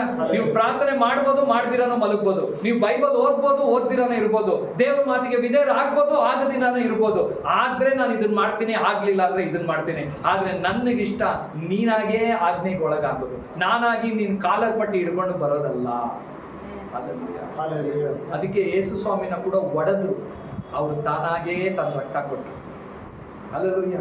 ಇವತ್ತು ಯಾರಾದ್ರೂ ನಾನು ಕಷ್ಟದಲ್ಲಿ ಇದ್ದೀನಿ ಅಂತಂದ್ರೆ ದೇವರು ನಿನ್ನನ್ನು ಹೊಡೆದಿದ್ದಾರೆ, ಜಜ್ಜಿದ್ದಾರೆ, ಕುಟ್ಟಿದ್ದಾರೆ. ಈಗ ನೀನಾಗೇ ದೇವರಿಗೆ ಅರ್ಪಿಸಿದ್ದೀನಿ. ಹಲ್ಲೆಲೂಯಾ. ಅದು ದೇವರಿಗೆ ಬಹಳ ಇಷ್ಟಕರ ಆಗ್ತದೆ. ಅದಕ್ಕೆ ಒಬಿಡಿಯನ್ಸ್ ಅಂತೀವಿ. ತಾನಾಗೇ ಸುರಿಯುವಂತ ಎಣ್ಣೆ ವಿಧೇಯತೆಯ ಎಣ್ಣೆ, ಪ್ರೆಸ್ ಮಾಡಿ ತೆಗೆಯುವಂತ ಎಣ್ಣೆ, ಫೋರ್ಸ್ ಮಾಡಿ ತಗೊಳ್ಳುವಂತ ಎಣ್ಣೆ. ಹಲ್ಲೆಲೂಯಾ. ದೇವರು ತನ್ನ ದೀಪವನ್ನು ಕೂಡ, ಆಲಯದಲ್ಲಿರುವ ದೀಪವನ್ನು ಕೂಡ ಒಬಿಡಿಯನ್ಸ್ ಇಂದಾನೇ ಉರಿಸ್ಬೇಕು ಅಂತ ಆಸೆ ಪಡ್ತಾರೆ, ವಿಧೇಯತೆಯಿಂದ ಉರಿಸ್ಬೇಕು ಅಂತ ಆಸೆ ಪಡ್ತಾರೆ. ಇವತ್ತು ನೀವು ಎಷ್ಟು ಜನ ಹೇಳ್ತೀರ, ಬ್ರದರ್ ಸ್ವಾಮಿ ನಾನು ರೆಡಿ ಇದ್ದೀನಿ, ನಾನು ಬಲವಂತವಾಗಲ್ಲ, ನಾನಾಗೇ ಈ ದೀಪವನ್ನು ಉರ್ಸೋಕೆ ರೆಡಿ ಆಗ್ತೀನಿ. ಸ್ವಾಮಿ ರೆಡಿ ಇದ್ದೀರಾ? ವಿಧೇಯರಾಗಕ್ಕೆ ರೆಡಿ ಇದ್ದೀರಾ? ಹಲ್ಲೆಲೂಯಾ. ನಾವು ವಿಧೇಯರಾದ್ರೆ ಅಂದ್ರೆ ದೇವರ ಆಶೀರ್ವಾದ. ಒಂದು ಜಾಗ ಗೊತ್ತಾ ನಿಮಗೆ? ಆ ಜಾಗದಲ್ಲಿ ಏನಾಗತ್ತಂದ್ರೆ ಎರಿಕೋ ಗೋಡೆ ಹತ್ರ ಇಸ್ರಾಯೇಲರೆಲ್ಲ ಬಂದಿರ್ತಾರ. ನಾನು ಹೇಳಿದ್ದೀನಿ ಸುಮಾರು ಸತಿ, ಇನ್ನೊಂದ್ಸತಿ ಹೊಸಬ್ರೆಲ್ಲ ಇದ್ದಾರೆ ಅಂತ ಹೇಳ್ತೀನಿ. ಎರಿಕೋ ಗೋಡೆ ಹತ್ರ ಎಲ್ಲರೂ ಬಂದ್ಬಿಟ್ಟಿರ್ತಾರೆ, ಗೋಡೆ ಮುಚ್ಚಿರ್ತದೆ. ಆಗ ಜೋಶುವ ಕೇಳ್ತಾನೆ, ಸ್ವಾಮಿ ನಾನು ಏನ್ ಮಾಡ್ಲಿ ಅಂದ್ರೆ, ದೇವ್ರು ಏನ್ ಹೇಳ್ತಾರೆ ಹೇಳ್ರಿ? 7 ಸರಿ ಏನ್ ಮಾಡ್ಬೇಕಂತೆ? 7 ಸರಿ ಕೋಟೆನ ಸುತ್ರಿ, 7ನೇ ಸರಿ ಪಿಪಿ ಉದ್ರಿ, ಜೋರಾಗಿ ಬಿಸಿಲು ಹೊಡಿರಿ, ಗೋಡೆ ಬಿದ್ದೋಗತ್ತೆ ಅಂತ ಹೇಳ್ತಾರೆ. ಏನ್ ಮಾಡ್ತಾರಂತೆ? ಜೋರಾಗಿ ಬಿಸಿಲು ಹೊಡಿ, ಕೂಗಾಡಿದ್ರೆ ಗೋಡೆ ಬಿದ್ದೋಗತ್ತೆ ಅಂತ ಹೇಳ್ತಾರೆ. ಹಲ್ಲೆಲೂಯಾ. ಈಗ ನೋಡಿ ನಮ್ಮ ಸಿಸ್ಟರ್ ಬಂದಿದ್ದಾರಮ್ಮ, ನಿಮ್ಮ ಹೆಸರೇನಮ್ಮ? ಮುನ್ಲಕ್ಷ್ಮಿ ಅವರು. ಅವರ ಹಸ್ಬೆಂಡು BTS ಡ್ರೈವರ್ ಅವರು. ಈಗ ಏನಾಗತ್ತಂದ್ರೆ ಅವರು ಅವ್ರ ಮನೇಲಿ ಇರ್ತಾರೆ, ಅವ್ರ ಯಜಮಾನ್ರು ಮನೇಲಿ ಇರ್ತಾರೆ. ಮನೆಯಿಂದ ನನಗೆ ಫೋನ್ ಮಾಡ್ತಾರೆ, ಪಾಸ್ಟ್ರೇ ನಮ್ಮ ಯಜಮಾನ್ರಿಗೆ ಸಿಕ್ಕಾಪಟ್ಟೆ ಹೊಟ್ಟೆ ನೋವಾಗಿದೆ. ಆಗಲ್ಲ, ಒಂದು ಎಕ್ಸಾಂಪಲ್ ಹೇಳ್ತಾ ಇದ್ದೀನಿ. ಪಾಸ್ಟ್ರೇ ನಮ್ಮ ಯಜಮಾನ್ರಿಗೆ ಸಿಕ್ಕಾಪಟ್ಟೆ ಹೊಟ್ಟೆ ನೋವಾಗಿದೆ ಅಂತ ಹೇಳಿ ನನಗೆ ಹೇಳ್ತಾರೆ. ಏನ್ ಅನ್ಕೊಂಡು ಹೇಳ್ತಾರೆ? ನಾನು ಅವ್ರಿಗೆ ಪ್ರೇಯರ್ ಮಾಡ್ತೀನಿ ಅಂತಾರೆ. ನಾನೇನ್ ಮಾಡ್ತೀನಿ, ಅವ ನಿಮ್ಮ ಯಜಮಾನ್ರು ಎಲ್ಲಿದ್ದಾರೆ?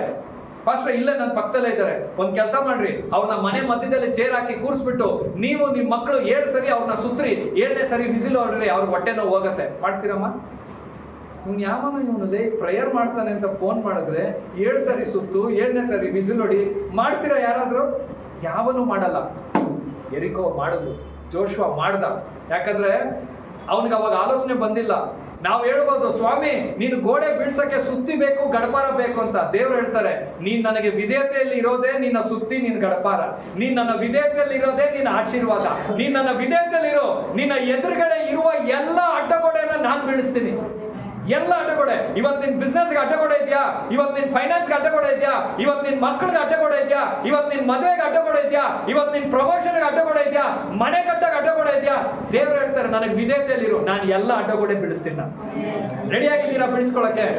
ರೆಡಿ ಆಗಿರೋರು ಎದ್ದು ನಿಂತ್ಕೊಳ್ರಿ. ದೇವ್ರಿಗೆ ನಾನು ಸ್ವಾಮಿ ನಾನು ರೆಡಿ ಇದ್ದೀನಿ, ನನ್ನ ಅಡ್ಡಗೋಡೆಗಳು ಬಿಡ್ಲಿ, ನಾನು ನಿನಗೆ ವಿಧೇಯತನಾಗ್ತೀನಿ. ಎಲ್ಲರೂ ಎದ್ದು ನಿಂತ್ಕೊಳ್ಳಿ, ಕಣ್ಗಳನ್ನು ಮುಚ್ಚೋಣ. ಸ್ವಾಮಿ ಆನ್ಲೈನ್ ಅಲ್ಲಿ ಆಫ್ಲೈನ್ ಅಲ್ಲಿ ಇರುವಂತ ಪ್ರತಿಯೊಬ್ಬರನ್ನು, ಸಭೆಗೆ ಕನೆಕ್ಟ್ ಆಗಿರುವಂತ, ನನಗೆ ಕನೆಕ್ಟ್ ಆಗಿರುವಂತ ಪ್ರತಿಯೊಬ್ಬರನ್ನು ನೀನು ಹಸ್ತಕ್ಕೆ ಒಪ್ಪಿಸ್ತಾ ಇದ್ದೀನಿ. ಈ ಇಡೀ ವಾರ ಎಲ್ಲರನ್ನು ನೀನು ಕಾದಿ ಕಾಪಾಡು. ಯಾವ ಕೇಡು ಗಂಡಾಂತರಗಳು, ಯಾವ ತೊಂದರೆಗಳು, ಯಾವ ರೋಗಗಳು, ಯಾವ ಅಸ್ವಸ್ಥತೆಗಳು, ಯಾವ ಮಾಟಮಂತ್ರ ಶಕ್ತಿಗಳು ಇವರನ್ನ ಮುಟ್ಟದೇ ಇರುವಂತೆ ಇವರೆಲ್ಲರನ್ನು ರಕ್ತದ ಕೋಟೆಯಲ್ಲಿ ಮರೆಮಾಡಿಕೋ. ನೀನು ವಿಶೇಷ ಕೃಪೆ ದಯೆ ಅವ್ರ ಮೇಲೆ ಇರಲಿ.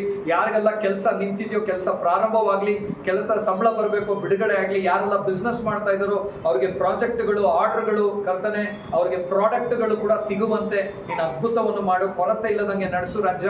ಪ್ರತಿಯೊಬ್ಬರನ್ನು ನಿನ್ನ ವಿಶೇಷ ಕೃಪೆಯಿಂದ ತುಂಬಿಸಿ ನಡೆಸು. ಪ್ರತಿಯೊಂದು ಕುಟುಂಬದಲ್ಲಿ ಶಾಂತಿ ಸಮಾಧಾನ ಇರಲಿ. ಇವರು ಹೋಗ್ಬೇಕಾದ್ರೆ ಬರಬೇಕಾದ್ರೆ ಕರ್ತನೆ ರಕ್ತದ ಕೋಟೆಯಲ್ಲಿ ಮರೆ ಮಾಡಿಕೋ ಸ್ವಾಮಿ. ಪ್ರತಿಯೊಬ್ಬರನ್ನು ನೀನು ಆಶೀರ್ವದಿಸಿ ನಡೆಸು. ಮುಖ್ಯವಾಗಿ ಎಕ್ಸಾಮ್ ಬರೆಯಕ್ಕೆ ಹೋಗಕ್ಕಿರುವಂತ ಮಕ್ಕಳನ್ನು ನೀನು ಆಶೀರ್ವದಿಸು, ಕೃಪೆಯಿಂದ ತುಂಬಿಸು. ಬೇಕಾಗಿರುವ ಜ್ಞಾನ, ವಿದ್ಯಾಭ್ಯಾಸ, ನೆನಪಿನ ಶಕ್ತಿಯನ್ನು ಕೊಡು ಕರ್ತನೆ. ಅದೇ ರೀತಿಯಾಗಿ ಸ್ವಾಮಿ ಯಾರೆಲ್ಲ ಕರ್ತನೆ ಮಕ್ಕಳು ಫೀಸ್ ಕಟ್ಟಕ್ಕಾಗಿ ಪ್ರಾರ್ಥನೆ ಮಾಡ್ತಾ ಇದ್ದಾರೋ ನೀನು ಪರಲೋಕದಿಂದ ಆ ಫೀಸ್ಗಳಿಗಾಗಿ ಬಿಡುಗಡೆ ಮಾಡು ಸ್ವಾಮಿ. ಅದ್ಭುತ ಕಾರ್ಯವನ್ನು ಮಾಡಿ ನೀನು ನಡೆಸಬೇಕಾಗಿ ಪ್ರಾರ್ಥಿಸ್ತಾ ಇದ್ದೇನೆ ಕರ್ತನೆ. ಯಾರೆಲ್ಲ ಏನಾದ್ರೂ ಕರ್ತನೆ ಕೆಟ್ಟ ಅಭ್ಯಾಸ ಬಿಡಬೇಕಂತ ಯಾರಾದ್ರೂ ಪ್ರಾರ್ಥನೆ ಮಾಡ್ತಾ ಇದ್ರೆ, ಯಾರಿಗಾದ್ರೂ ಆ ದಾಸತ್ವದ ಬಂಧನ ಮುರಿಯಲ್ಪಡ್ಲಿ, ಅವ್ರು ಬಿಡುಗಡೆ ಆಗ್ಲಿ ಅಂತ ಪ್ರಾರ್ಥಿಸ್ತಾ ಇದ್ದೀನಿ. ಯೇಸು ನಾಮದಲ್ಲಿ ಇವ್ರನ್ನ ಆಶೀರ್ವದಿಸು, ಮುನ್ನಡೆಸು. In the name of Jesus Christ, amen. ತಂದೆ ದೇವರ ಪ್ರೀತಿಯು, ಯೇಸು ಕ್ರಿಸ್ತನ ಕೃಪೆಯು, ಪವಿತ್ರಾತ್ಮನ ಅನ್ಯೋನ್ಯತೆ ಸಹವಾಸವು ಸದಾಕಾಲ ನಮ್ಮ ನಿಮ್ಮೆಲ್ಲರೊಟ್ಟಿಗಿರಲಿ. ಆಮೆನ್. Hallelujah, hallelujah. ದೇವರು ನಿಮ್ಮನ್ನು ಆಶೀರ್ವದಿಸಲಿ. ಮತ್ತೆ ಮುಂದಿನ ಸತಿ ನಾವು ಭೇಟಿಯಾಗೋಣ.